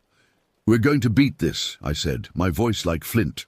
"We're going to fight with everything we have, even if it means tearing our lives apart, even if no one else believes us. We're not going to let these things win." Something sparked in Jenna's eyes, a glimmer of her old fire breaking through the haze of terror. Zach's fingers tightened around mine, his shoulders squaring with new resolve. "We're in this together," he affirmed quietly. "No matter what happens, we have each other's backs." I nodded, throat too tight for words. The road ahead was ominous and uncertain, fraught with dangers we could hardly begin to grasp. But for the first time since I saw those hulking figures striding through the night, I felt a flicker of something like hope. The Watchers had come for us. But we wouldn't be their easy prey. We would fight, with every breath and ounce of will we possessed. Even if the battle was doomed from the start, even if the odds were insurmountable, we were only human, frightened and fallible. But there was a strength in that humanity, a stubborn fire that refused to gutter out. And it was with that fragile, unquenchable faith that we begin our war against the shadows. The next few weeks passed in a blur of feverish preparations, underscored by the constant crawling knowledge of being hunted. We delved into the black book the professor had given us, deciphering its cryptic, unsettling contents. Bundles of herbs, rowan and rue, St. John's wort and Solomon's seal, hung drying in our bedrooms, filling the air with their acrid, earthy scent. Jenna sketched the protective runes in Sharpie on the backs of our hands, the stark black lines, a tangible reminder of the intangible threat. I braided sprigs of meadowsweet and dried henbane into bracelets, feeling only slightly foolish at resorting to pagan crafts. We were grasping at straws, and none of us could afford pride or skepticism. At school, we closed ranks, rarely letting each other out of our sight. The surreptitious glances and whispers of our classmates bothered me less and less. The social machinations of high school seemed laughably trivial in the face of the towering horrors lurking at the edges of our world. Zach was an unflagging bulwark through it all, handling our frenetic paranoia and bouts of crushing fear with a steadiness that belied his own strain. His research took on an intense myopic focus, scouring the internet and dusty local archives for any scrap of knowledge about the Watchers, any hint of a way to banish them. Despite our desperate efforts, despite the witch bottles buried at crossroads and iron nails hammered into window frames, we all knew it was a matter of when, not if, the Watchers would breach our flimsy defenses. The air crackled with their menace, a static charge of dread building to an inevitable flashpoint. It happened on a moonless night in the dying dregs of October, the trees' skeletal claws against a starless sky. I woke choking on the cloying smell of damp soil and old blood, primal terror seizing my limbs before my eyes even opened. They were in the room with me. I could feel them, the cold weight of their regard, pressing down on me like a physical thing. It took every screed of my will not to scream, not to thrash against the tangled sheets in blind animal panic. I laid there, heart a jackhammering pain in my chest, trying to breathe past the overwhelming dread. Some shocky, unhinged part of my brain registered that I couldn't actually see them, that the familiar shadows of my bedroom were undisturbed. But I could sense them all the same, hulking and watchful in the dark corners, waiting. A high, thin keening pierced the turgid air, sending ice water coursing through my veins. It was Jenna's scream, unmistakable even through the warping prism of terror. They were in her house too, in her room. The connection held a horrid inevitability, a confirmation of our worst fears. I lunged for my phone, numb fingers scrabbling at the nightstand. Stabbing out Jenna's number was an excruciating effort, each passing second a welling eternity. She picked up on the first ring, her hitching breaths echoing my own. "They're here," she choked out, her voice cracking on a sob. "Oh God, Nat, they're here in my room. I can feel them watching me. I can't. I know." I fought to keep my own rising hysteria at bay, to be an anchor for her. "They're in my room too. Just breathe, Jenna. Remember what the book said, don't let the fear overtake you. They feed on it. We have to be stronger than them." Even as I spoke the words, they felt like feeble platitudes, ashes in my mouth. How could we possibly be stronger than these nightmare things, ancient and unknowable? They had plucked the sanity from our world like errant threads, unraveled us with their mere presence. But beneath the sucking terror, beneath the urge to succumb and madness, a tiny spark of defiance kindled to life. We had fought so hard, sacrificed so much. I would be damned if I let the Watchers claim us now, here in the dark, meek and mewling like cornered rabbits. I dragged in a shuddering breath, pushing up to a sitting position. The shadows rippled in my periphery, the sense of oppressive menace ratcheting up. But I set my jaw, fixing my eyes dead ahead. I would look at them, would acknowledge them, but I would not cower. "They can't hurt us," I said with a conviction I didn't quite feel. "Not yet. This is just them flexing their power, trying to break us down before they strike. But we won't let them. We're going to face this, and we're going to fight, together." There was a charged, crackling pause. Then Jenna exhaled, long and low and shivery. "You're right. We can't let them do this to us. Not without one hell of a fight." Her voice strengthened as she spoke, threaded through with an iron I desperately hoped wasn't feigned. We clung to the phone line like a lifeline, each drawing strength from the other's resolve. Determined defiance.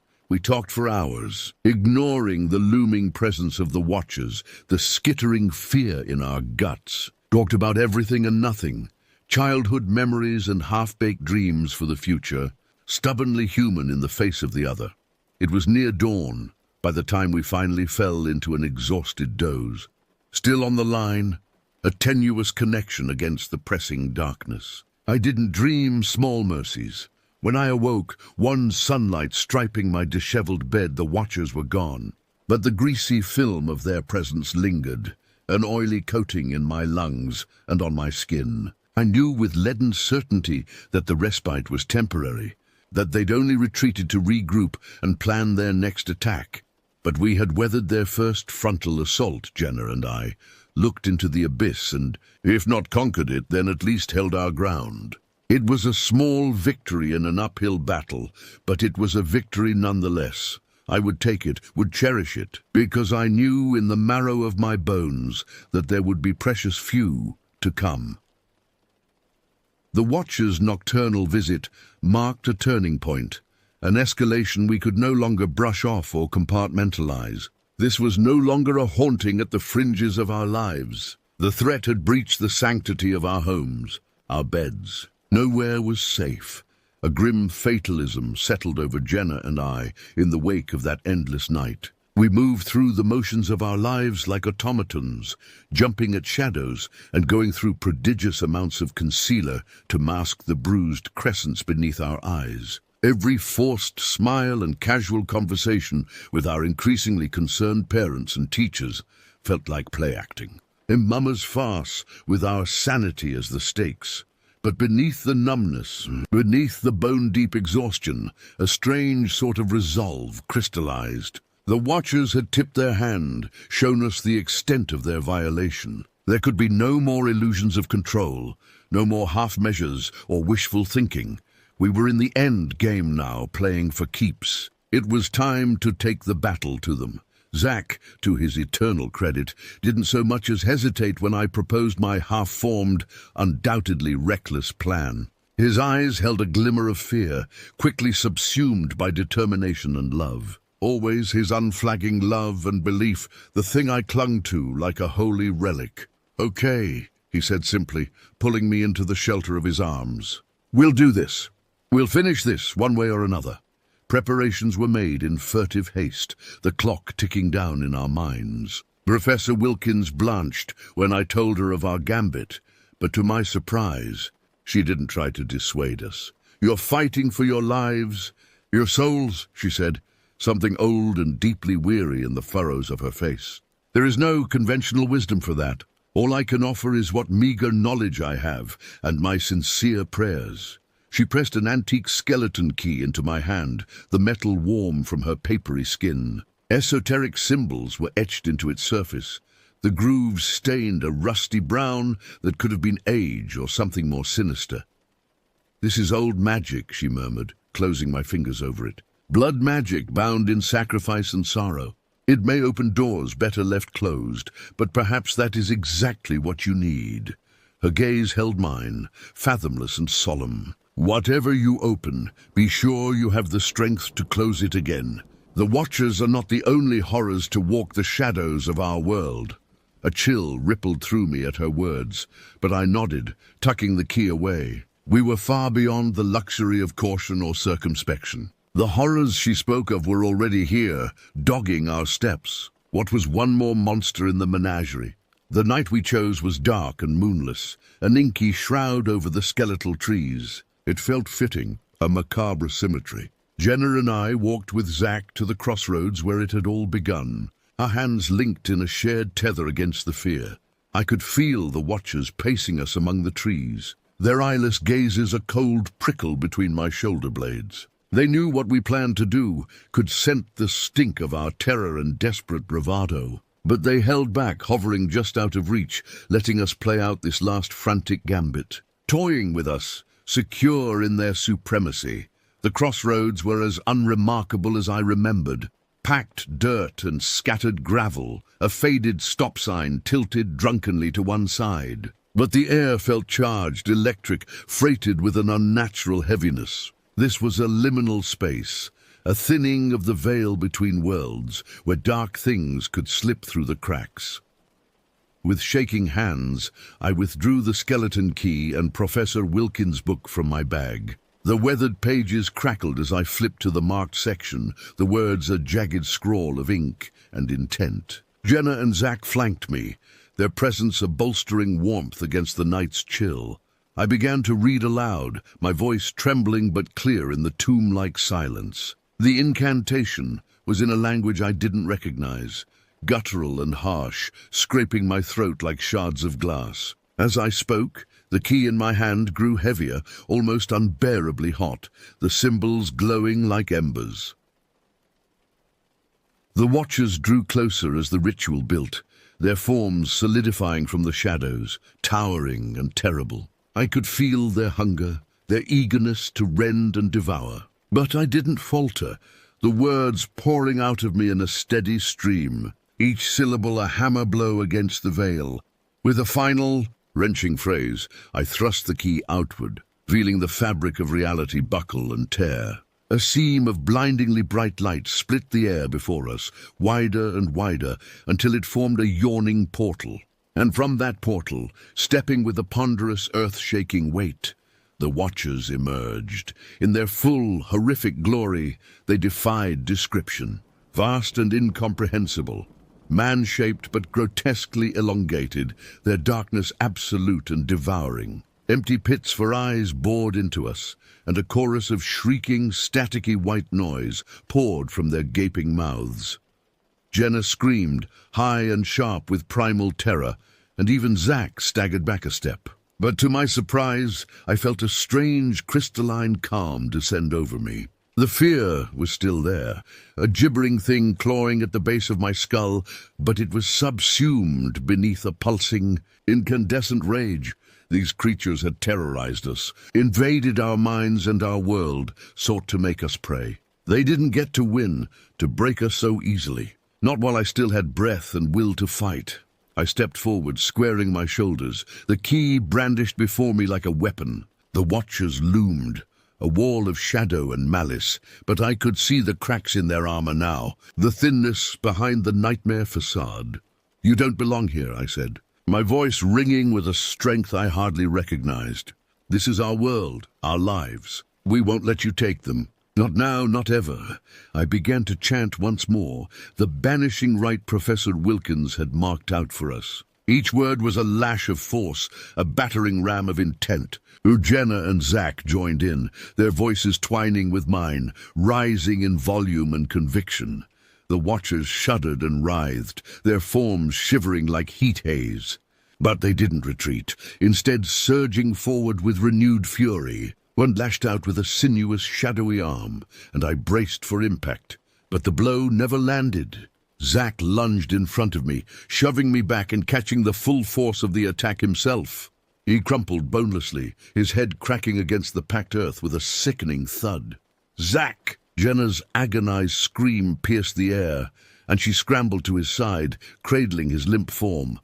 For a moment, I froze, shock and horror reverberating through me like a gong strike. This couldn't be happening, couldn't be real. Not Zack, brave and stalwart, felled like a sapling before the Watcher's might, but even as despair threatened to pull me under, dragging me into the abyss, I saw Zack's eyes flutter open, saw his bloodied lips move, mouthing something to Jenna, saw him weakly press the key back into her hand, a final bestowal of trust and purpose. He had bought us a chance, an opening with his selfless act, and by God and any power listening, we wouldn't waste it. Grief and rage and love swelled in me like a tsunami, cresting into a maelstrom of power. I snatched up the book and continued the rite, the words booming from my throat like thunder. Jenna pulled herself from Zack's side to join me, tears streaking her face, but her voice unwavering. The portal pulsed and shimmered, the edges fraying into gossamer threads. The Watchers bucked and thrashed in its grip, their shrieks rising into a deafening cacophony. But the ritual was inexorable, woven from sacrifice and unbreakable human will. With a final shattering blast of light and sound, the portal collapsed in on itself, dragging the Watchers with it. Their forms stretched and distorted, distended into impossible shapes as they were sucked into the rift. And then, between one blink and the next, they were gone. The night was shockingly quiet in the aftermath, an echoing absence of sound. I stood numb and swaying, barely registering Jenna's choking sobs over Zack's still form. It was over. We had won, but the cost, gods, the cost had been too high. The next hours passed in a surreal haze of police lights and stammered explanations. Tears and disbelieving horror and a yawning, empty feeling in my chest where my heart used to be. We told them it had been a hit and run, knowing the truth would only condemn us to padded walls and antipsychotics. In the end, all I could do was cling to Jenna like a lifeline as the coroner's van drove away, Zack's body a shrouded shape in the back. We had survived the Watchers, but some vital part of us had not. Some last vestige of innocence and belief in a world that made sense, immolated on a crossroads in the dark. In the weeks and months that followed, we did our best to cobble together a life from the shattered pieces. But it was a pale, ashen thing, haunted by all we had endured and all we had lost. Jenna and I rarely spoke of that night, but it lingered between us, a shared phantom pain that would never fully heal. I wish I could say that banishing the Watchers fixed everything, that their absence left only relief and triumph. But the truth is, you don't walk away unchanged from a battle with primordial darkness. It marks you, down to your bones and your soul, in ways that can never be fully erased. But we had each other, Jenna and I, bound in blood and secrets. We had the memory of Zack's courage and his sacrifice, and perhaps that was enough to someday find our way back to the light. For now, all we could do was put one foot in front of the other, facing a world that seemed dimmer and more treacherous than ever before, facing the knowledge that the shadows were always waiting, always hungry, and praying that if they came for us again, we'd have the strength to endure once more. But that is a story for another time. For now, there is only the aftermath, the mourning, and the bittersweet glow of survival against all odds. We are not okay, but we are still here, still fighting, and in the end, that has to be enough.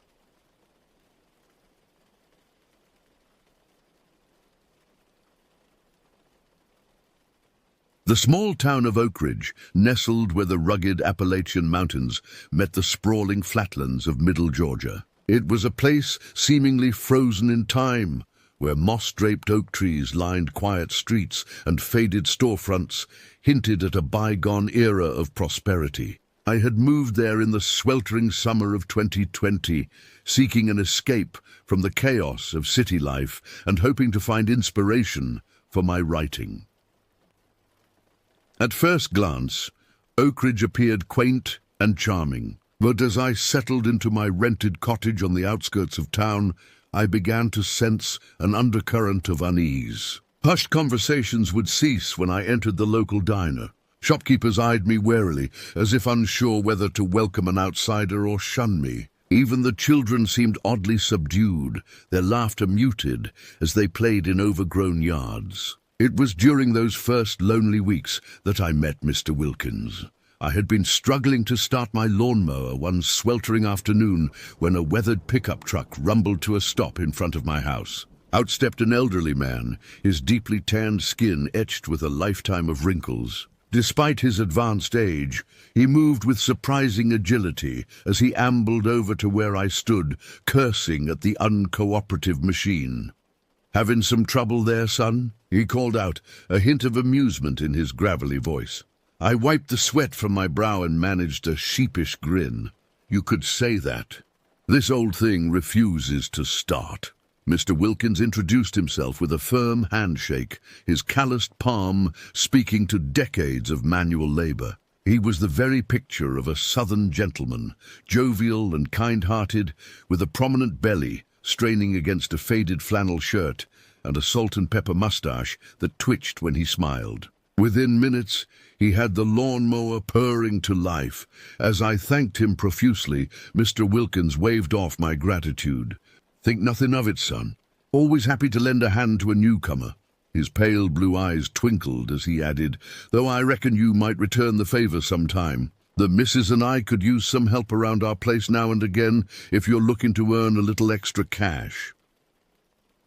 I eagerly accepted his offer. Little did I know that this chance encounter would lead me down a dark path, unearthing long-buried secrets that some in Oak Ridge would have preferred stay hidden forever. Over the next few weeks, I found myself spending more and more time at the Wilkins property. Their modest ranch-style house sat at the end of a long, winding driveway, surrounded by dense woods that seemed to whisper with each gust of wind. Mr. Wilkins, or Harold as he insisted I call him, would supervise as I tackled various chores, mowing the expansive lawn, cleaning out the garage, or helping with minor home repairs. The work wasn't particularly demanding, and Harold paid me fairly for my time. More than that, I genuinely enjoyed his company. He was a fountain of practical knowledge, patiently teaching me skills I had never bothered to learn growing up in the city. We'd spend hours in his workshop, the air thick with sawdust, as he guided me through basic carpentry techniques.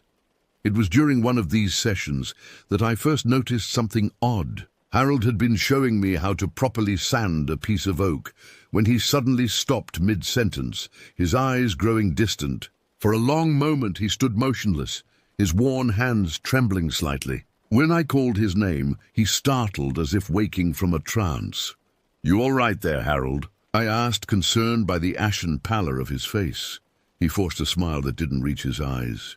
"Just an old man's tired mind playing tricks," he muttered, before abruptly changing the subject.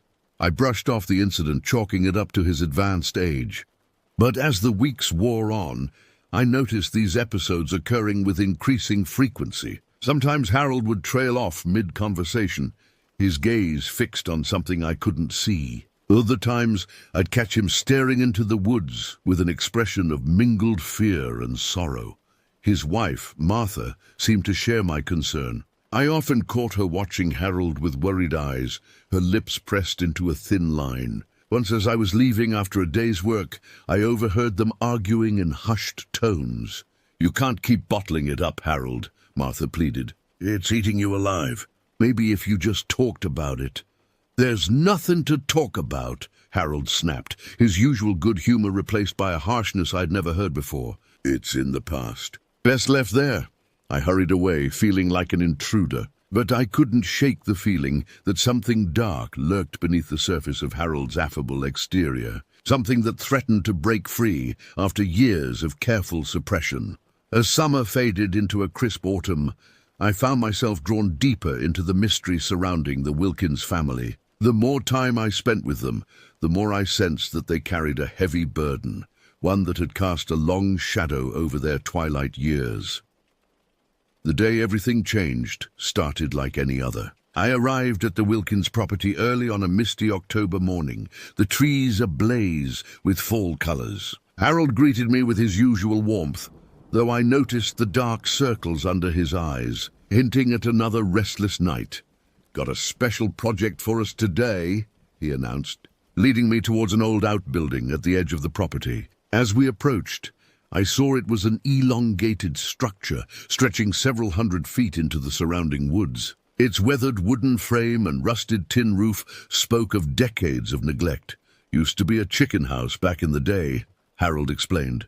"Now it's just storage for all the junk I can't bring myself to throw away," he chuckled.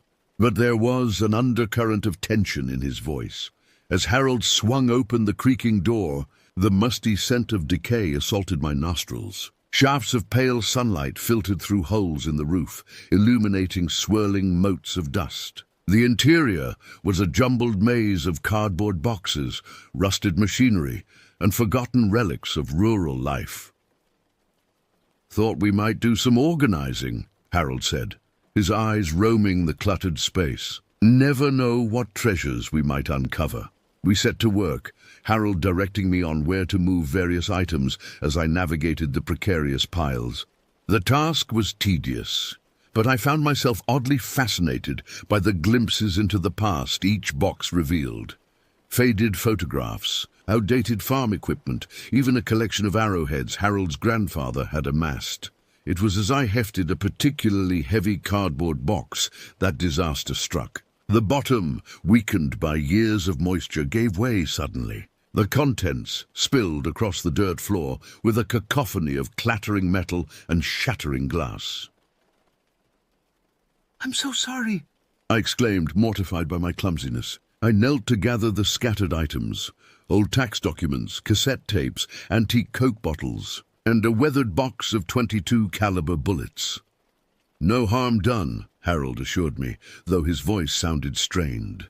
"Accidents happen. Say, hand me that box of bullets, would you?" I passed him the small container, watching as he turned it over in his gnarled hands. His thumb rubbed absently at the faded label, and a faraway look came into his eyes. The silence stretched uncomfortably. "Everything okay?" I ventured, unnerved by his sudden shift in demeanor. Harold blinked, seeming to remember my presence. "Oh, it's nothing. Just some old ammo from my squirrel hunting days. Been a long time since I've gone out, though." Something in his tone made me pause. "Bad experience?" I asked, trying to keep my voice light. Harold's jaw tightened almost imperceptibly. "You could say that," he muttered. I sensed I had stumbled upon something significant, though I couldn't have guessed the horrors that lay behind Harold's reticence. Against my better judgment, I pressed further. "What happened?" For a long moment, I thought Harold wouldn't answer. He stared at the bullet box, lost in memory. When he finally spoke, his voice was barely above a whisper. "Do you believe in ghosts, son?" The question caught me completely off guard. Harold had always struck me as pragmatic to a fault, not the type to entertain supernatural notions. I hesitated before answering honestly. "Can't say that I do, Harold. He nodded slowly, a sad smile tugging at the corners of his mustache. I didn't either once upon a time. But there are things in this world that defy explanation. Things that haunt a man long after he's seen them. A chill ran down my spine that had nothing to do with the drafty building. "What did you see?" I asked, both dreading and craving the answer. Harold took a deep breath, his eyes never leaving the bullet box. It was back in '72. Me and some buddies went squirrel hunting near Gainesville. There was this patch of woods, all developed now, I expect. But back then, it was wild country. As Harold spoke, the dusty confines of the chicken house seemed to fade away. I could almost smell the damp earth and gunpowder, hear the rustling of leaves underfoot. "We'd had a good day of it," he continued. "Bagged quite a few squirrels. Times were tough back then, before I got work at the factory. Every bit of meat counted. Anyway, we were headed back to Lance's truck as the sun was going down. He'd parked it in a clearing, not far off this old logging road." Harold's voice grew softer, tinged with a mixture of fear and awe. "As we came over this little rise, we saw someone standing by the truck. It was a young black boy, couldn't have been more than 12 or 13. He was just looking into the truck bed, still as a statue." Lance called out to him, asking if there was a problem. But the boy didn't respond, didn't even turn around. That's when I got this feeling in my gut, like something was terribly wrong. I leaned in, hanging on Harold's every word. The rest of the world had fallen away, leaving only the two of us and the ghosts of the past. As we got closer, I could see the boy better. His clothes were all torn up, like he'd been in some kind of fight. But it was strange. He was wearing an old-fashioned suit, the kind you'd see in pictures from the 30s or 40s, had a little brimmed hat to match. Harold's hands were shaking now, his knuckles white where he gripped the bullet box. Lance shouted at him again. That's when the boy finally turned around and I saw... He trailed off, swallowing hard. When he continued, his voice was barely audible. He had no face.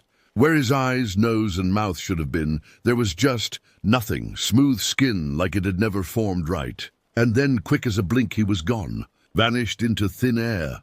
A heavy silence fell over the chicken house. I struggled to process what I had just heard, my mind reeling. Part of me wanted to dismiss it as the ramblings of an old man. But the raw fear in Harold's eyes told me he believed every word. "We searched everywhere," he went on after a moment. "But there wasn't a trace of the boy. No footprints, no broken branches. It was like he'd never been there at all." Harold shook his head slowly. "I never went squirrel hunting again after that day. Couldn't bring myself to go back into those woods." As Harold's tale came to an end, I found myself at a loss for words. The rational part of my brain insisted there had to be a logical explanation, a trick of the light perhaps, or a shared hallucination brought on by exhaustion. But deep down, I knew Harold was telling the truth as he saw it. "I don't expect you to believe me," Harold said quietly, finally meeting my gaze. "Hell, most days I have trouble believing it myself. But I know what I saw that day, and I've carried it with me ever since." I opened my mouth to respond, though I had no idea what to say. Before I could formulate a reply, a strangled cry from outside shattered the moment. We both turned towards the door, startled by the sudden intrusion of reality.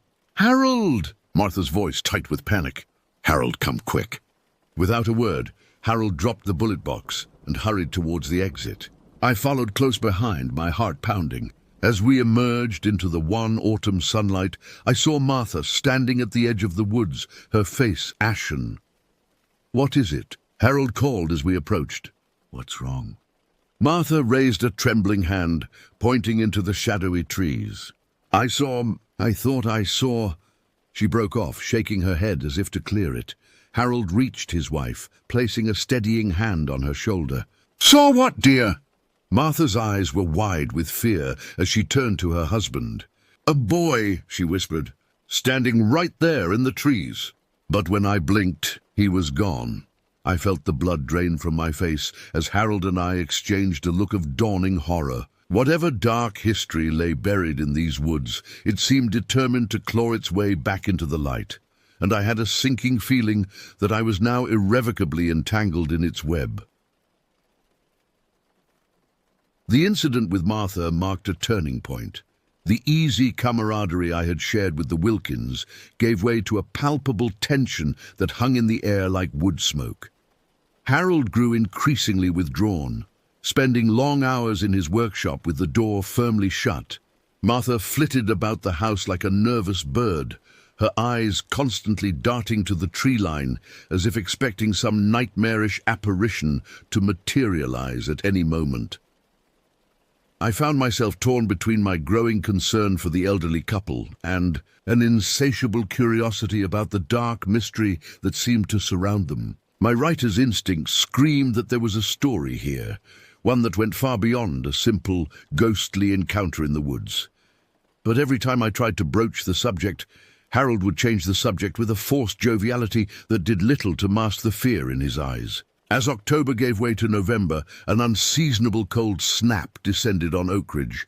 Icy winds howled through bare branches, and a thick blanket of fog seemed to settle permanently over the town. The gloomy weather only heightened the sense of foreboding that had taken root in my chest. It was on one such dreary afternoon that I arrived at the Wilkins property to find Harold waiting for me on the front porch. His face was grave, the lines around his mouth deeper than ever. "Got another job for you today, if you're up for it," he said without preamble. "Need to clear out some brush down by the creek. Been putting it off for too long?" I nodded, grateful for any task that might take my mind off the oppressive atmosphere. As we trudged through the leaf-strewn yard, I couldn't shake the feeling that we were being watched. The surrounding woods seemed to press in closer, the shadows between the trees unnaturally deep. We worked in silence for the better part of an hour, the only sounds the snick of pruning shears and the gurgle of the swollen creek. I was just beginning to relax when Harold suddenly went rigid, his pruning shears falling from nerveless fingers. "Harold?" I called, alarmed by the ashen pallor of his face. "What's wrong?" He didn't seem to hear me. His eyes were fixed on a point across the creek, widening with a mixture of recognition and terror. I followed his gaze, squinting into the gloom on the opposite bank. For a heart-stopping moment, I thought I saw a small figure standing motionless among the trees, a child in old-fashioned clothes, head cocked at an unnatural angle. But when I blinked, there was nothing there but shadows and mist. I turned back to Harold, my pulse racing. "Did you see?" My words died in my throat. Harold had collapsed to his knees, his body racked with harsh, choking sobs. I rushed to his side, unsure whether to offer comfort or call for help. "I'm sorry," he gasped between ragged breaths. "God forgive me, I'm so sorry." "Harold, what?" I began, but he cut me off with a vice-like grip on my arm. "You need to know the truth," he said, his voice raw with anguish. "About what really happened that day, about what we did." A chill that had nothing to do with the weather ran down my spine. "What do you mean?" I asked, my voice barely above a whisper. Harold's grip on my arm tightened, his eyes wild with a mixture of fear and desperation. "The boy in the woods. It wasn't just some ghost we saw. It was." He trailed off, choking on the words. I knelt beside him, acutely aware of the oppressive silence that had fallen over the forest. Even the creek seemed to have hushed its babbling. "Harold, you can tell me. What happened?" He took a shuddering breath, his entire body trembling. "It was 1972, like I told you, but I left out the worst part." Harold's voice dropped so low I had to strain to hear him. "We didn't just see that boy. We killed him." The world seemed to tilt on its axis as the weight of his confession hit me. I stared at Harold in disbelief, unable to reconcile the kind, gentle man I knew with the horror he was describing. "It was an accident," he continued, the words spilling out now as if a dam had broken. "We were drunk, all of us, celebrating a good hunt. When we saw that boy by the truck, we thought he was trying to steal our gear." Harold's eyes were unfocused, lost in the painful memory. Lance, he had a mean streak when he drank. He started yelling, waving his gun around. The boy got scared, tried to run. That's when the shot went off. I felt sick to my stomach, but I forced myself to listen. Harold needed to unburden himself, and I sensed that interrupting now would only drive him back into silence. We panicked, he went on, his voice hollow. The boy was dead before he hit the ground. We buried him out there in the woods, swore we'd never speak of it again. Tears streamed down Harold's weathered cheeks. But he won't let us forget. He's been haunting us ever since. All of us who were there that day, showing up in mirrors in the corner of our eye, reminding us of what we did. I struggled to process what I was hearing. Part of me wanted to recoil from Harold, to run as far from this dark revelation as I could. But another part, the part that had grown to care for this troubled old man, ached with sympathy for the burden he had carried for so long. Harold, I said gently, have you ever thought about coming forward, about telling the authorities what happened? He shook his head vehemently. Can't do that.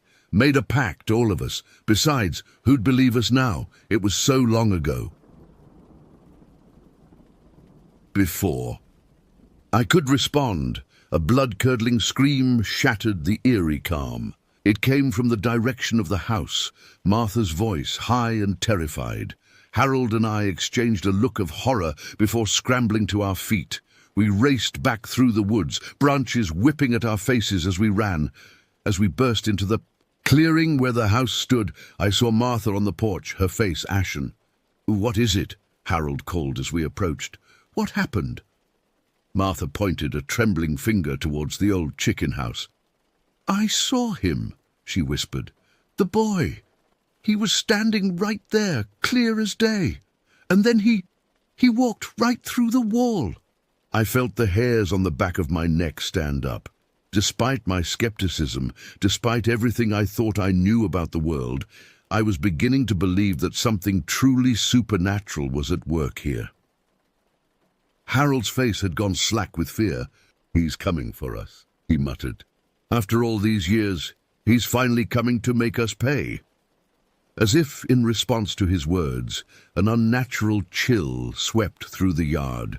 The sky seemed to darken, though it was barely mid-afternoon, and from the direction of the chicken house came a sound that turned my blood to ice, the soft, unmistakable sound of a child's laughter. We stood frozen, the three of us, as the laughter grew louder. It echoed across the property, seeming to come from everywhere and nowhere at once. And with it came a sense of creeping dread, a certainty that we were about to face something beyond human understanding. The door of the chicken house began to creak open, moving slowly on rusted hinges. From within a shadow emerged, small, child-sized, but somehow more terrifying than any adult figure could have been. As it stepped into the fading light, I caught a glimpse of a face devoid of features, smooth, blank skin where eyes, nose, and mouth should have been. And I knew, with a bone-deep certainty, that we were staring into the face of a vengeance long overdue. The reckoning had begun. Time seemed to stand still as we faced the impossible apparition before us. The faceless boy, for there was no doubt now that this was the spectral child from Harold's tale, stood motionless at the threshold of the chicken house. Though he lacked eyes, I could feel the weight of his gaze upon us, heavy with decades of pent-up anguish and rage.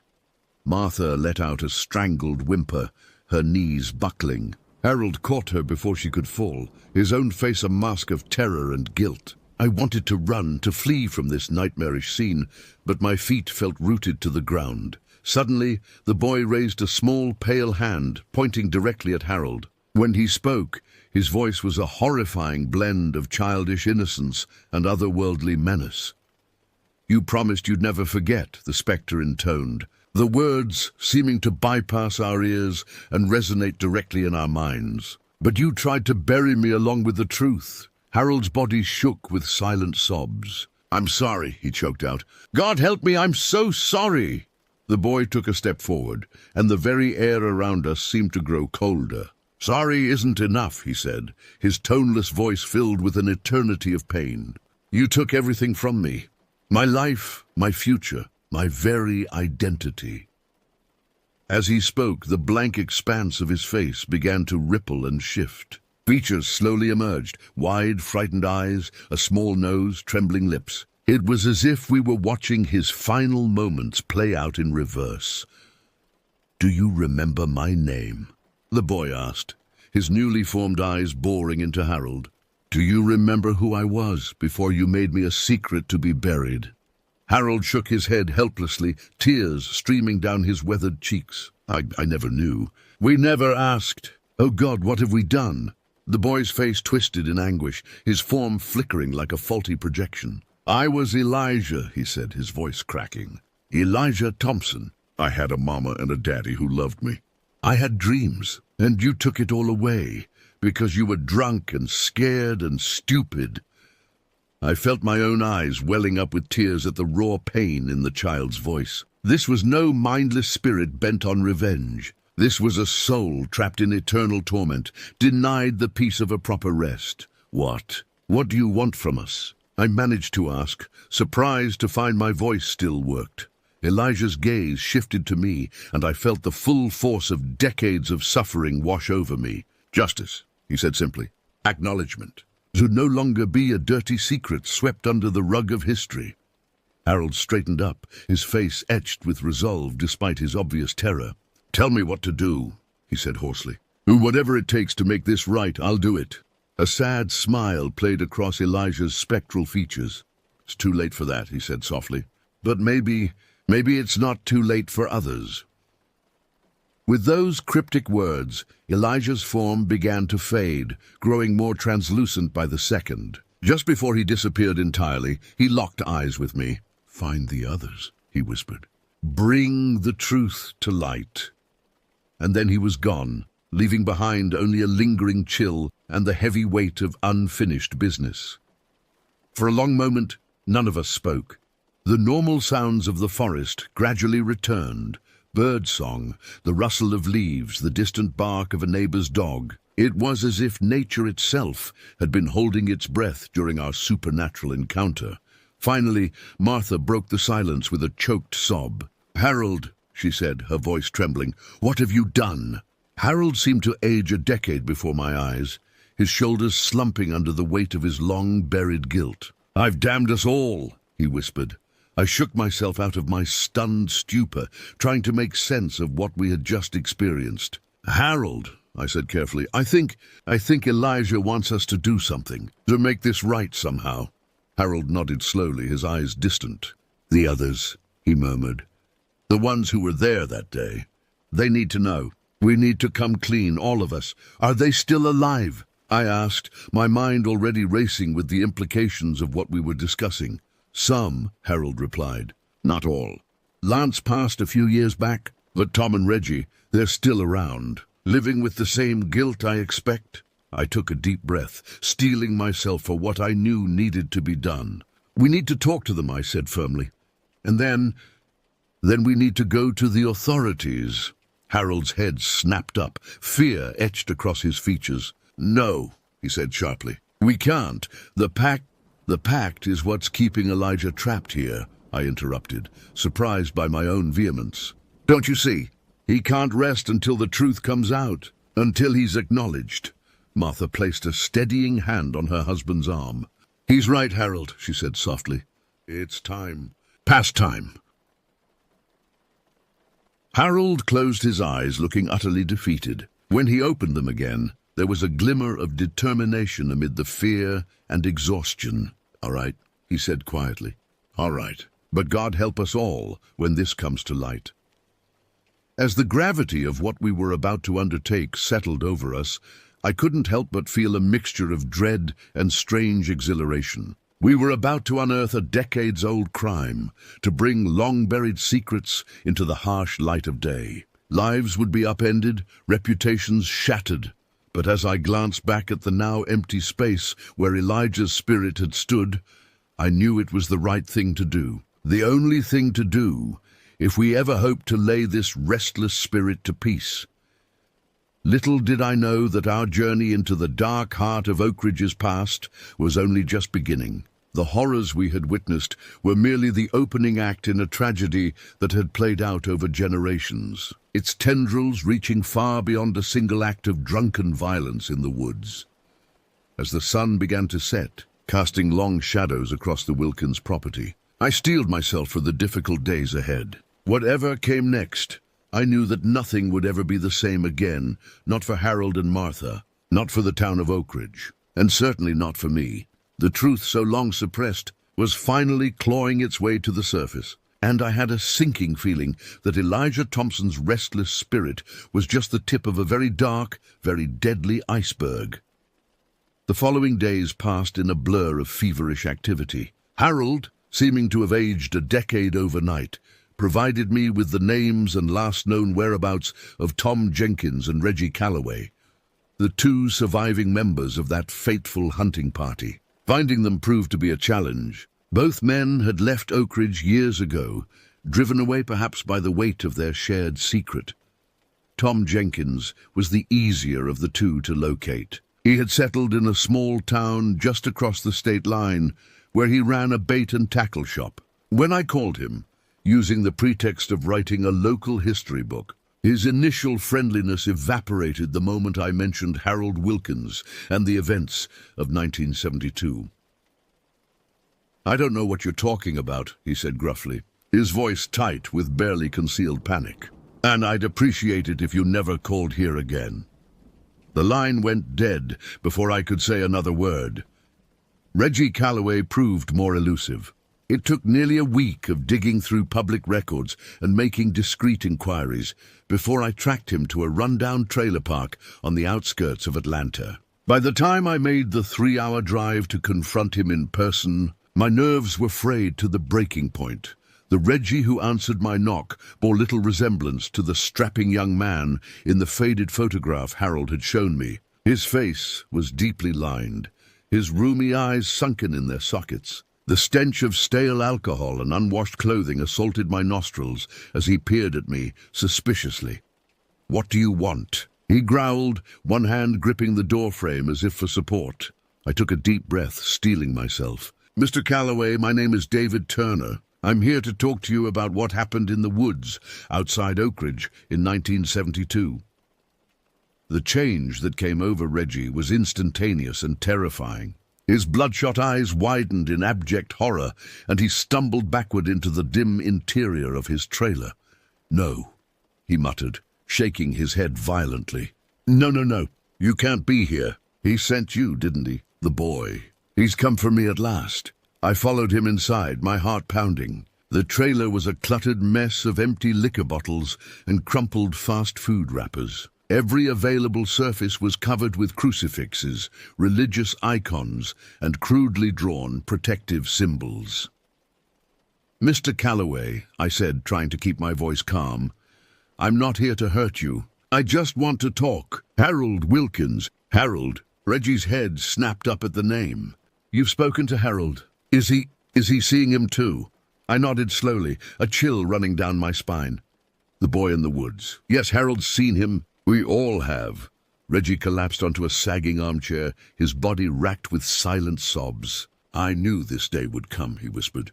"I've been running from it for so long. But you can't outrun your sins forever." Over the next hour, Reggie poured out a story that both corroborated and expanded upon what Harold had told me. The drunken hunting trip, the tragic misunderstanding, the fatal shot that ended young Elijah Thompson's life. But there was more, so much more. "It wasn't just that one time," Reggie said, his voice hollow with shame. "Elijah, he was the last straw. But there were others before him. So many others." My blood ran cold as Reggie described a pattern of racism and violence that had plagued Oakridge for generations. Lynchings covered up by corrupt officials. Disappearances swept under the rug. A conspiracy of silence that had allowed the darkness to fester and grow. "We thought we were just protecting ourselves that day," Reggie said, staring at his trembling hands. "But we were part of something so much bigger, so much worse." As Reggie talked, I became aware of a growing unease. The air in the trailer seemed to thicken, pressing down on us with an almost physical weight. The religious icons on the walls began to rattle, as if buffeted by an unseen wind. And then, in the corner of my eye, I saw him, Elijah, standing silent and still, his featureless face turned towards us. Reggie saw him too, letting out a strangled cry of terror. "He's here," Reggie whimpered, curling in on himself. "Oh God, he's come for me at last." But Elijah made no move towards us. He simply stood there, a silent witness to Reggie's confession. And as I watched, other shadowy figures began to materialize around him. Men, women, children, all bearing the marks of violent deaths. The victims of Oak Ridge's long, dark history. I felt the weight of their collective gaze, the silent demand for justice that radiated from their spectral forms. This was bigger than Elijah, bigger than Harold or Reggie or Tom. This was about bringing to light a legacy of hatred and violence that had poisoned an entire community for generations. As the apparitions faded, leaving behind only a bone-deep chill, I knew that my task had grown far beyond what I had initially imagined. This wasn't just about solving a single decades-old crime. It was about unearthing a conspiracy that reached into the very foundations of Oak Ridge. I left Reggie's trailer with a notebook full of names, dates, and terrible secrets. My head spun with the enormity of what I had uncovered. But as I drove back towards Oak Ridge, I felt a grim determination settling over me. The ghosts of Oak Ridge's past were restless, demanding to be heard. And I knew, with a bone-deep certainty, that I had been chosen to be their voice. As I drove back to Oak Ridge, my mind raced with the implications of what Reggie had revealed. This wasn't just about one tragic incident in the woods. It was about a systematic pattern of violence and cover-ups that had festered in the town for generations. The weight of this knowledge pressed down on me, making it hard to breathe. I arrived back at my rented cottage well after midnight, exhausted but too wired to sleep. As I sat at my desk, poring over the notes I'd taken during my conversation with Reggie, a chill ran down my spine. I couldn't shake the feeling that I was being watched. Slowly, I turned to look over my shoulder. There, in the darkened corner of the room, stood Elijah. His featureless face was turned towards me, and though he had no eyes, I could feel the intensity of his gaze.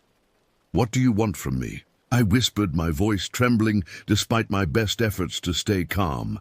Elijah didn't speak. Instead, he raised one small hand, pointing towards my notebook. The message was clear.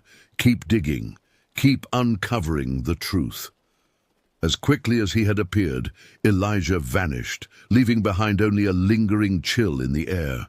I turned back to my notes with renewed determination. Whatever the cost, whatever the danger, I knew I had to see this through. The next few weeks were a blur of clandestine meetings, late-night research sessions, and increasingly disturbing revelations. I spoke with elderly residents who remembered whispered stories of disappearances and unexplained deaths. I combed through decades of local newspaper archives, noting the conspicuous absences and carefully worded reports that hinted at a larger conspiracy. Harold, despite his initial reluctance, became an invaluable ally. His position as a respected elder in the community opened doors that would have otherwise remained firmly shut. Together, we pieced together a horrifying tapestry of racial violence, corrupt officials, and a code of silence that had allowed evil to flourish unchecked for far too long.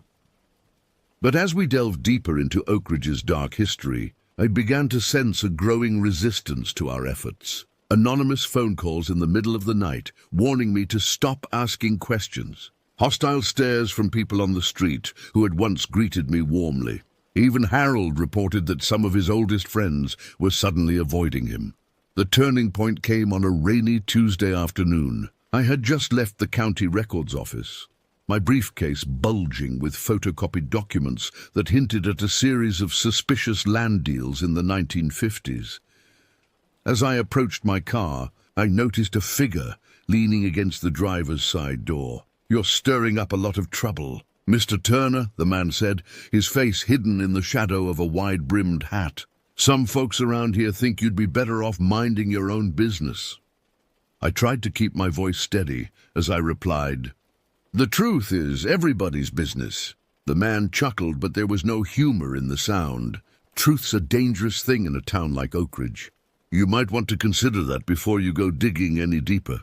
He pushed off from my car and walked away, disappearing into the misty rain. As I watched him go, I realized that the stakes had just been raised significantly. This was no longer just about uncovering the past. It was about confronting the present-day power structures that had allowed these injustices to continue.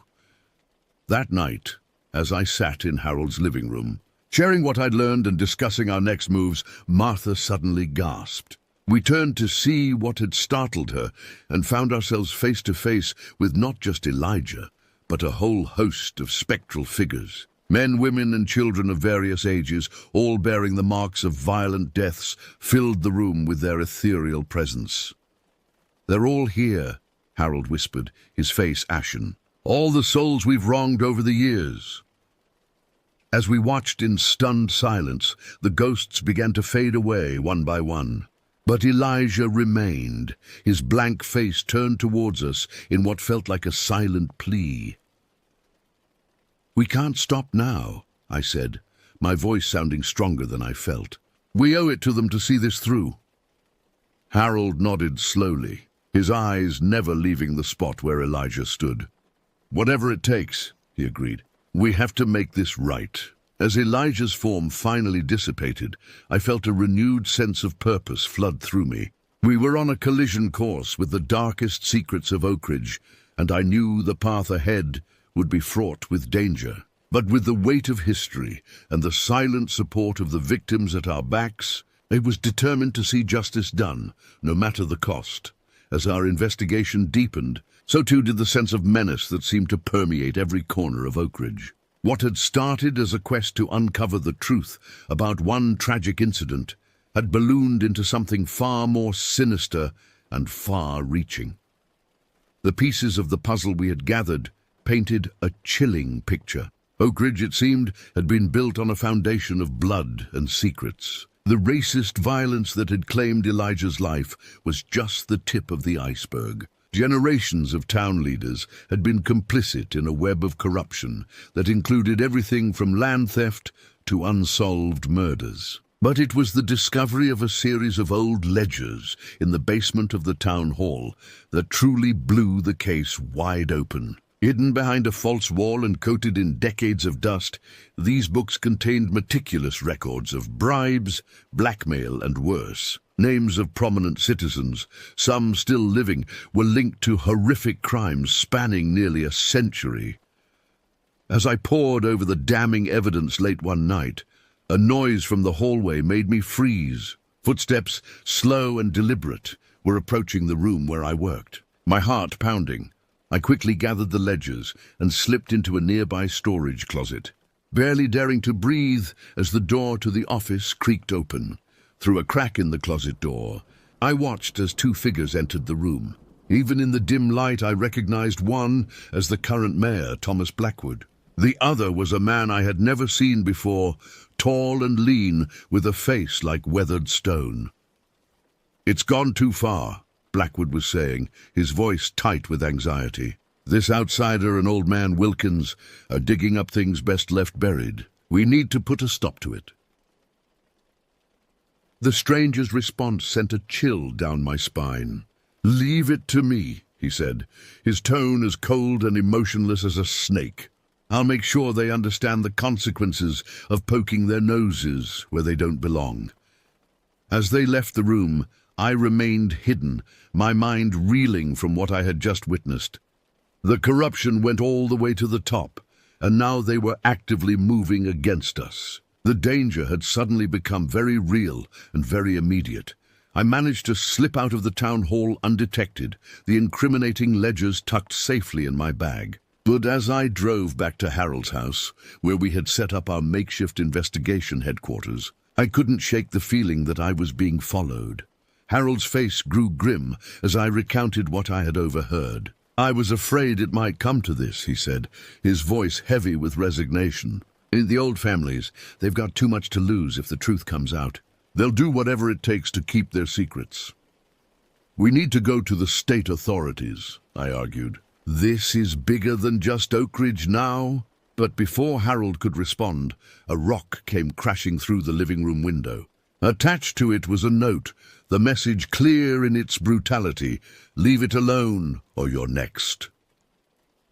The next few days were a nightmare of paranoia and escalating threats. My tires were slashed. Harold's garage was broken into, our collected evidence scattered and partially destroyed. Anonymous callers warned us that accidents could happen to nosy outsiders and senile old men who couldn't keep their mouths shut.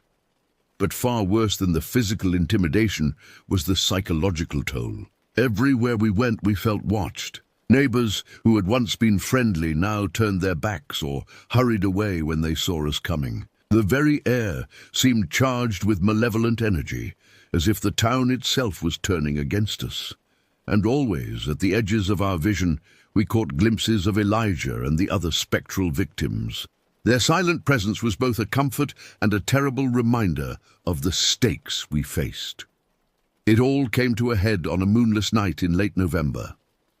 I'd been working late, trying to salvage what I could of our scattered evidence, when I heard a commotion outside. Peering through the window, I saw a group of shadowy figures surrounding Harold's truck, which was parked in the driveway. My blood ran cold as I realized what was happening. They were trying to abduct Harold. Without thinking, I grabbed a kitchen knife and ran outside, shouting at the top of my lungs. The element of surprise worked in my favor, and the attackers scattered into the darkness. But as I reached Harold's side, I saw that he had been badly beaten, blood trickling from a gash on his forehead. "We have to get out of here," I said urgently, helping him to his feet. "It's not safe anymore." Harold nodded weakly, his eyes unfocused. "The ledgers," he mumbled. "We can't leave without them." I hesitated for a split second, torn between the need to escape and the importance of the evidence we had gathered. In that moment of indecision, I felt a sudden, searing pain in my side. Looking down, I saw the hilt of a knife protruding from just below my ribs. The world began to spin as I collapsed to the ground. Through a haze of pain and encroaching darkness, I saw Harold struggling with a dark figure. There was a gunshot, then another. And then, mercifully, everything went black. I awoke to the steady beep of hospital monitors and the acrid smell of disinfectant. As my vision cleared, I saw Martha Wilkins sitting by my bedside, her face etched with worry and grief. "Harold," I croaked, my throat dry and raw. Martha's eyes welled with tears as she shook her head slowly. "He didn't make it," she whispered. "But he made sure you did. He told me to give you this."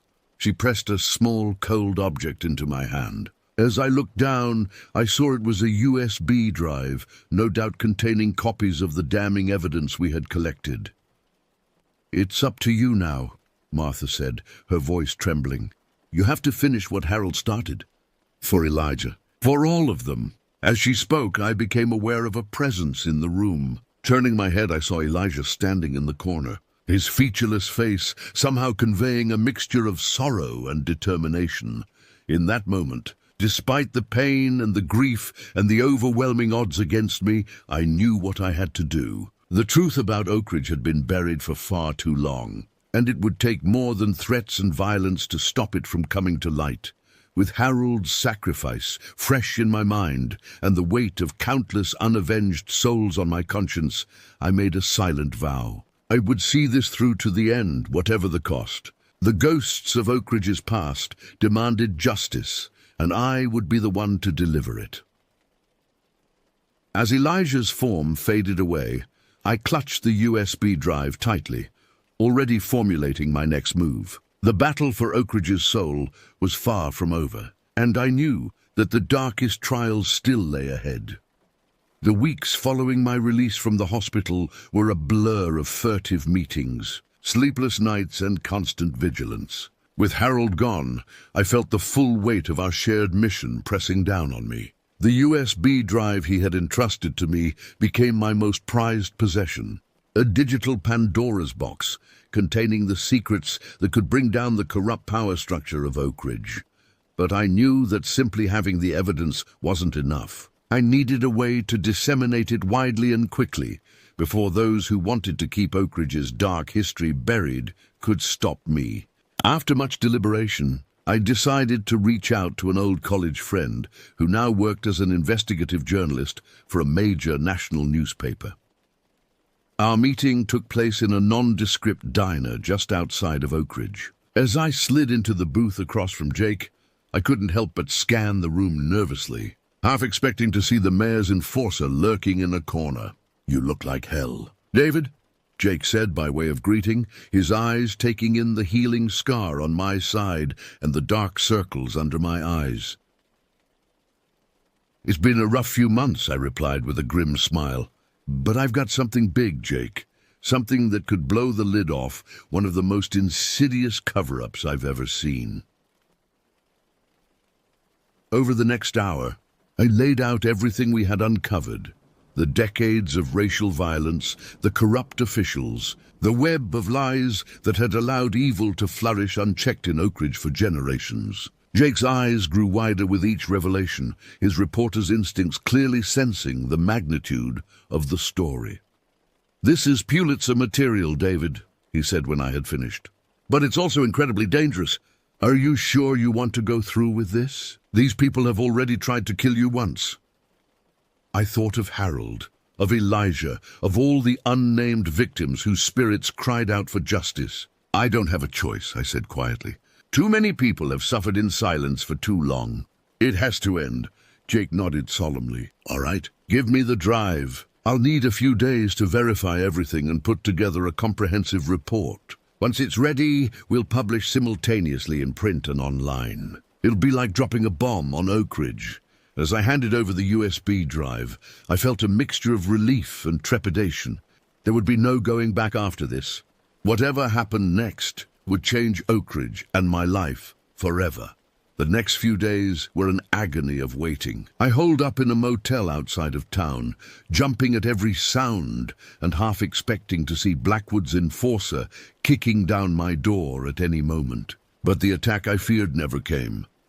Instead, on a chilly December morning, my phone buzzed with a text from Jake. "It's done. Check the website."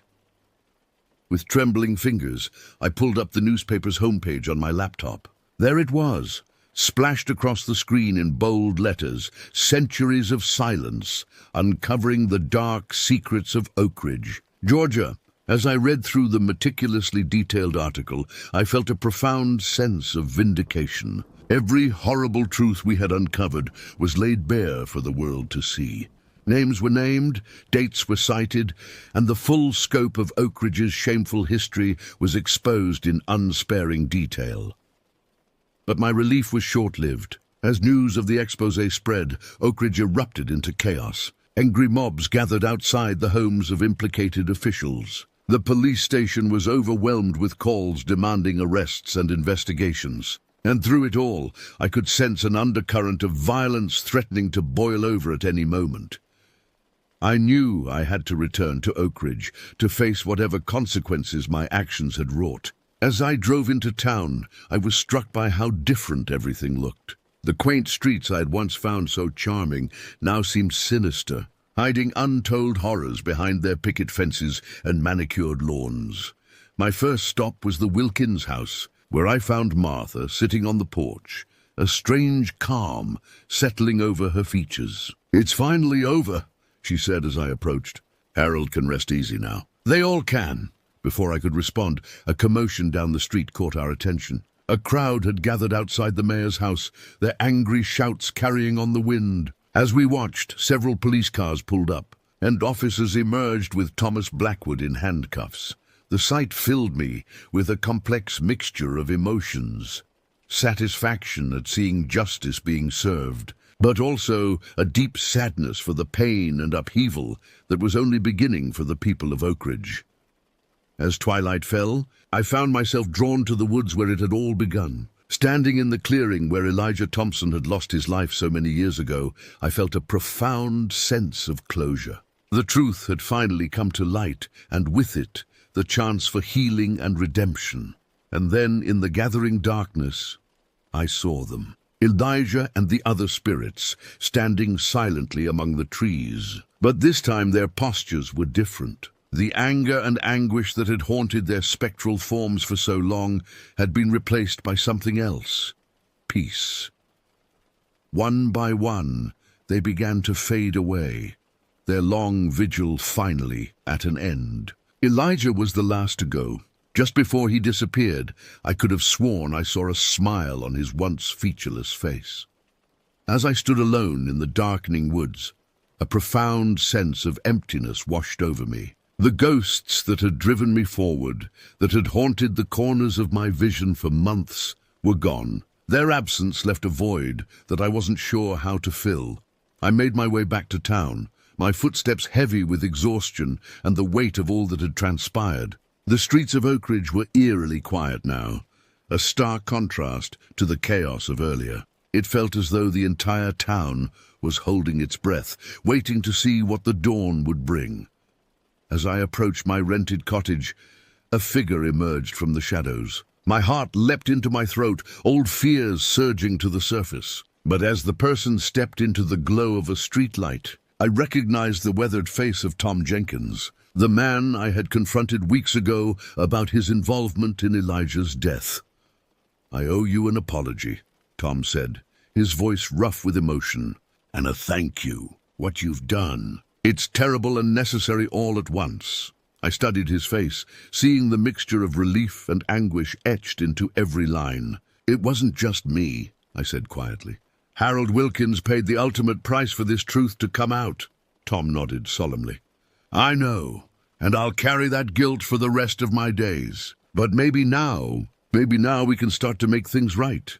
As Tom walked away, disappearing into the night, I felt a glimmer of hope. Perhaps Oak Ridge could heal from this, could build something better on the ashes of its dark past.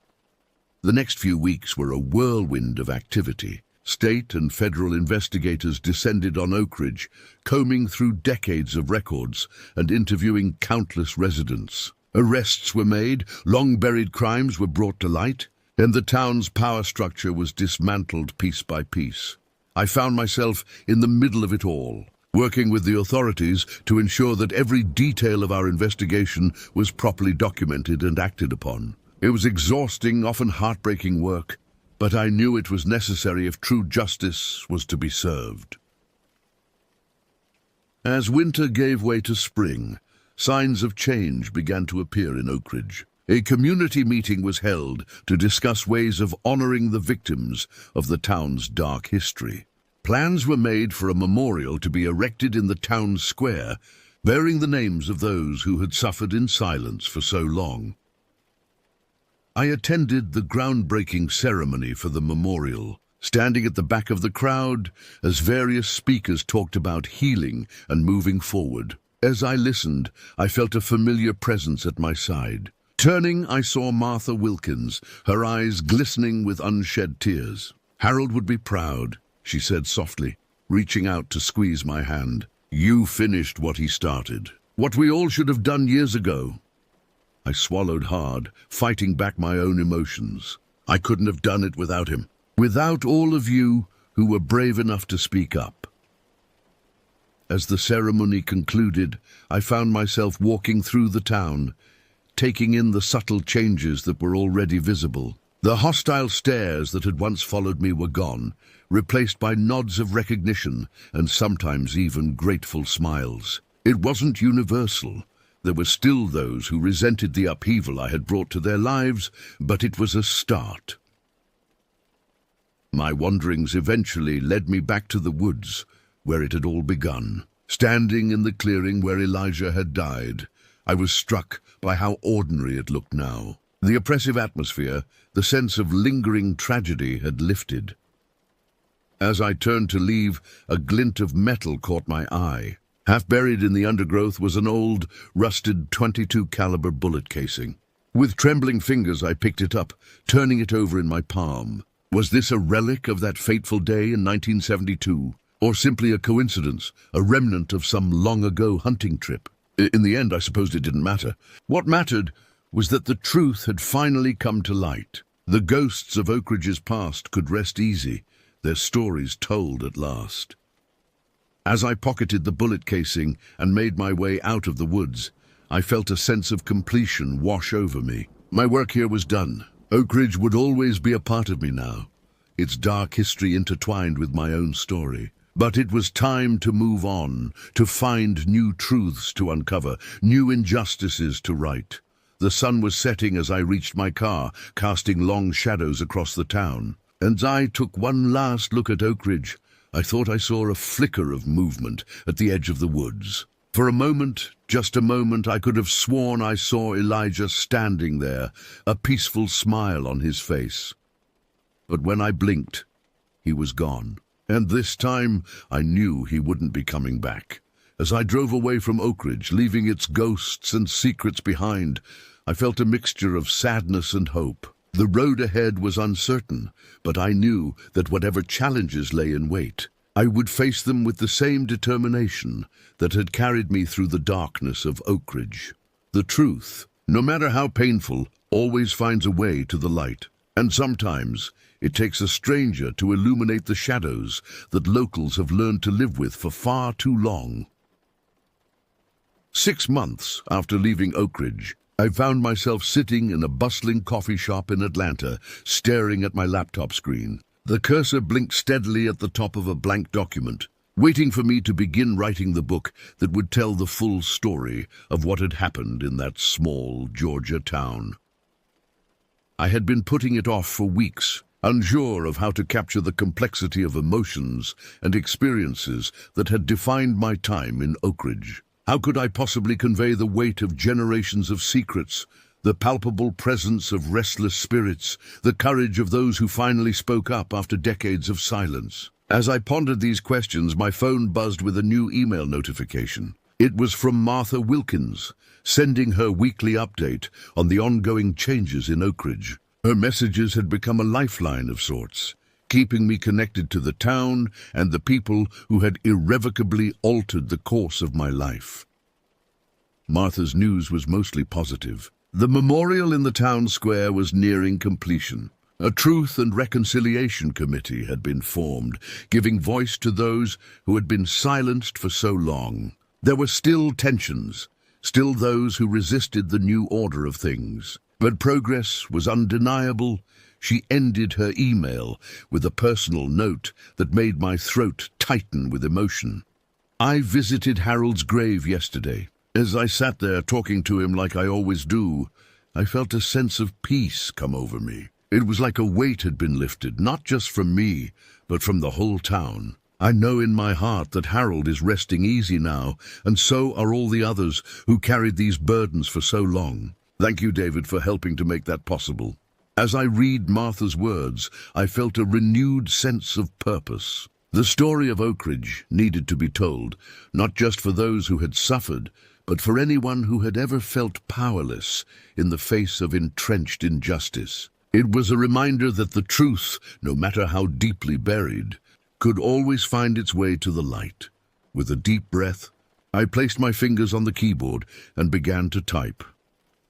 I used to believe that ghosts were nothing more than figments of overactive imaginations. But my time in Oakridge, Georgia taught me that the most haunting spirits are not the products of supernatural forces, but the echoes of human cruelty and the weight of unspoken truths. The words flowed more easily after that, spilling onto the page as I recounted the events that had unfolded in Oakridge. I wrote of Harold's courage, of Martha's quiet strength, of the countless unnamed victims whose stories had finally been heard. I wrote of corruption and violence, of redemption and healing. And I wrote of Elijah, the boy whose tragic death had set in motion a chain of events that would ultimately bring a century of secrets to light. As I described the first time I saw his spectral form, I could almost feel his presence again, urging me to continue, to ensure that his story, and the stories of all those like him, would never be forgotten.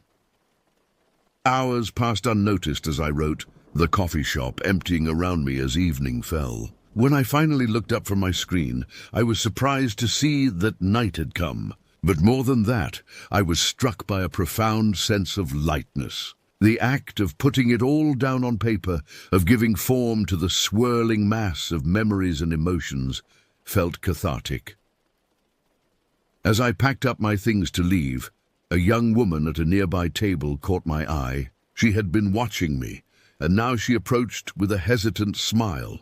"I'm sorry to bother you," she said, "but are you David Turner, the one who wrote the Oak Ridge exposé?" I nodded, curious about what she might want. Her eyes lit up. "I just wanted to thank you. I'm from a small town not far from Oak Ridge, and your story. It gave people the courage to start asking questions, to look at our own history with open eyes. It's not easy, but it's necessary." Her words hit me like a physical force. I had been so focused on Oak Ridge, on the immediate impact of what we had uncovered, that I hadn't considered the ripple effects. How many other towns, I wondered, had similar secrets lurking just beneath the surface? As I made my way home that night, my mind was a whirl with new possibilities. The story of Oak Ridge wasn't just about one town's dark past. It was about the power of truth to break cycles of violence and injustice, about the courage it takes to confront uncomfortable realities. I realized then that my work was far from over. Oak Ridge had been just the beginning. There were other stories out there waiting to be told, other ghosts, both literal and metaphorical, crying out for justice.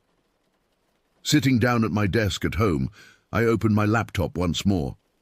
But instead of returning to the Oak Ridge manuscript, I started a new document. At the top, I typed a working title: Hidden Histories, Uncovering America's Buried Truths. As I began to outline this new project, I felt a familiar presence at my side. Looking up, I saw Elijah standing in the corner of the room. But this time he wasn't alone. With him were others. Men, women, and children from different eras, all bearing the marks of lives cut tragically short. They didn't speak, didn't move. They simply stood there, a silent reminder of why this work was so important. And as I turned back to my computer, filled with a renewed sense of purpose, I knew that as long as there were truths to be uncovered and voices to be heard, I would never truly leave Oak Ridge behind. The ghosts of the past would continue to guide me, urging me forward in the endless quest for justice and reconciliation. And in telling their stories, in bringing light to the darkest corners of our shared history, perhaps we could all find a measure of peace. As the first light of dawn began to creep through my window, I sat back and looked at what I had written. It wasn't just the story of Oak Ridge anymore. It was the beginning of something much larger. A commitment to uncovering the hidden truths that shaped our world. The ghosts were gone now, but their presence lingered in the words on my screen and the determination in my heart. Whatever challenges lay ahead, whatever dark secrets still waited to be revealed, I was ready to face them, for in the end, it is not the ghosts of the past that we should fear, but the silence that allows injustice to persist. And as long as there are stories to be told and truths to be uncovered, that silence will never again reign unchallenged.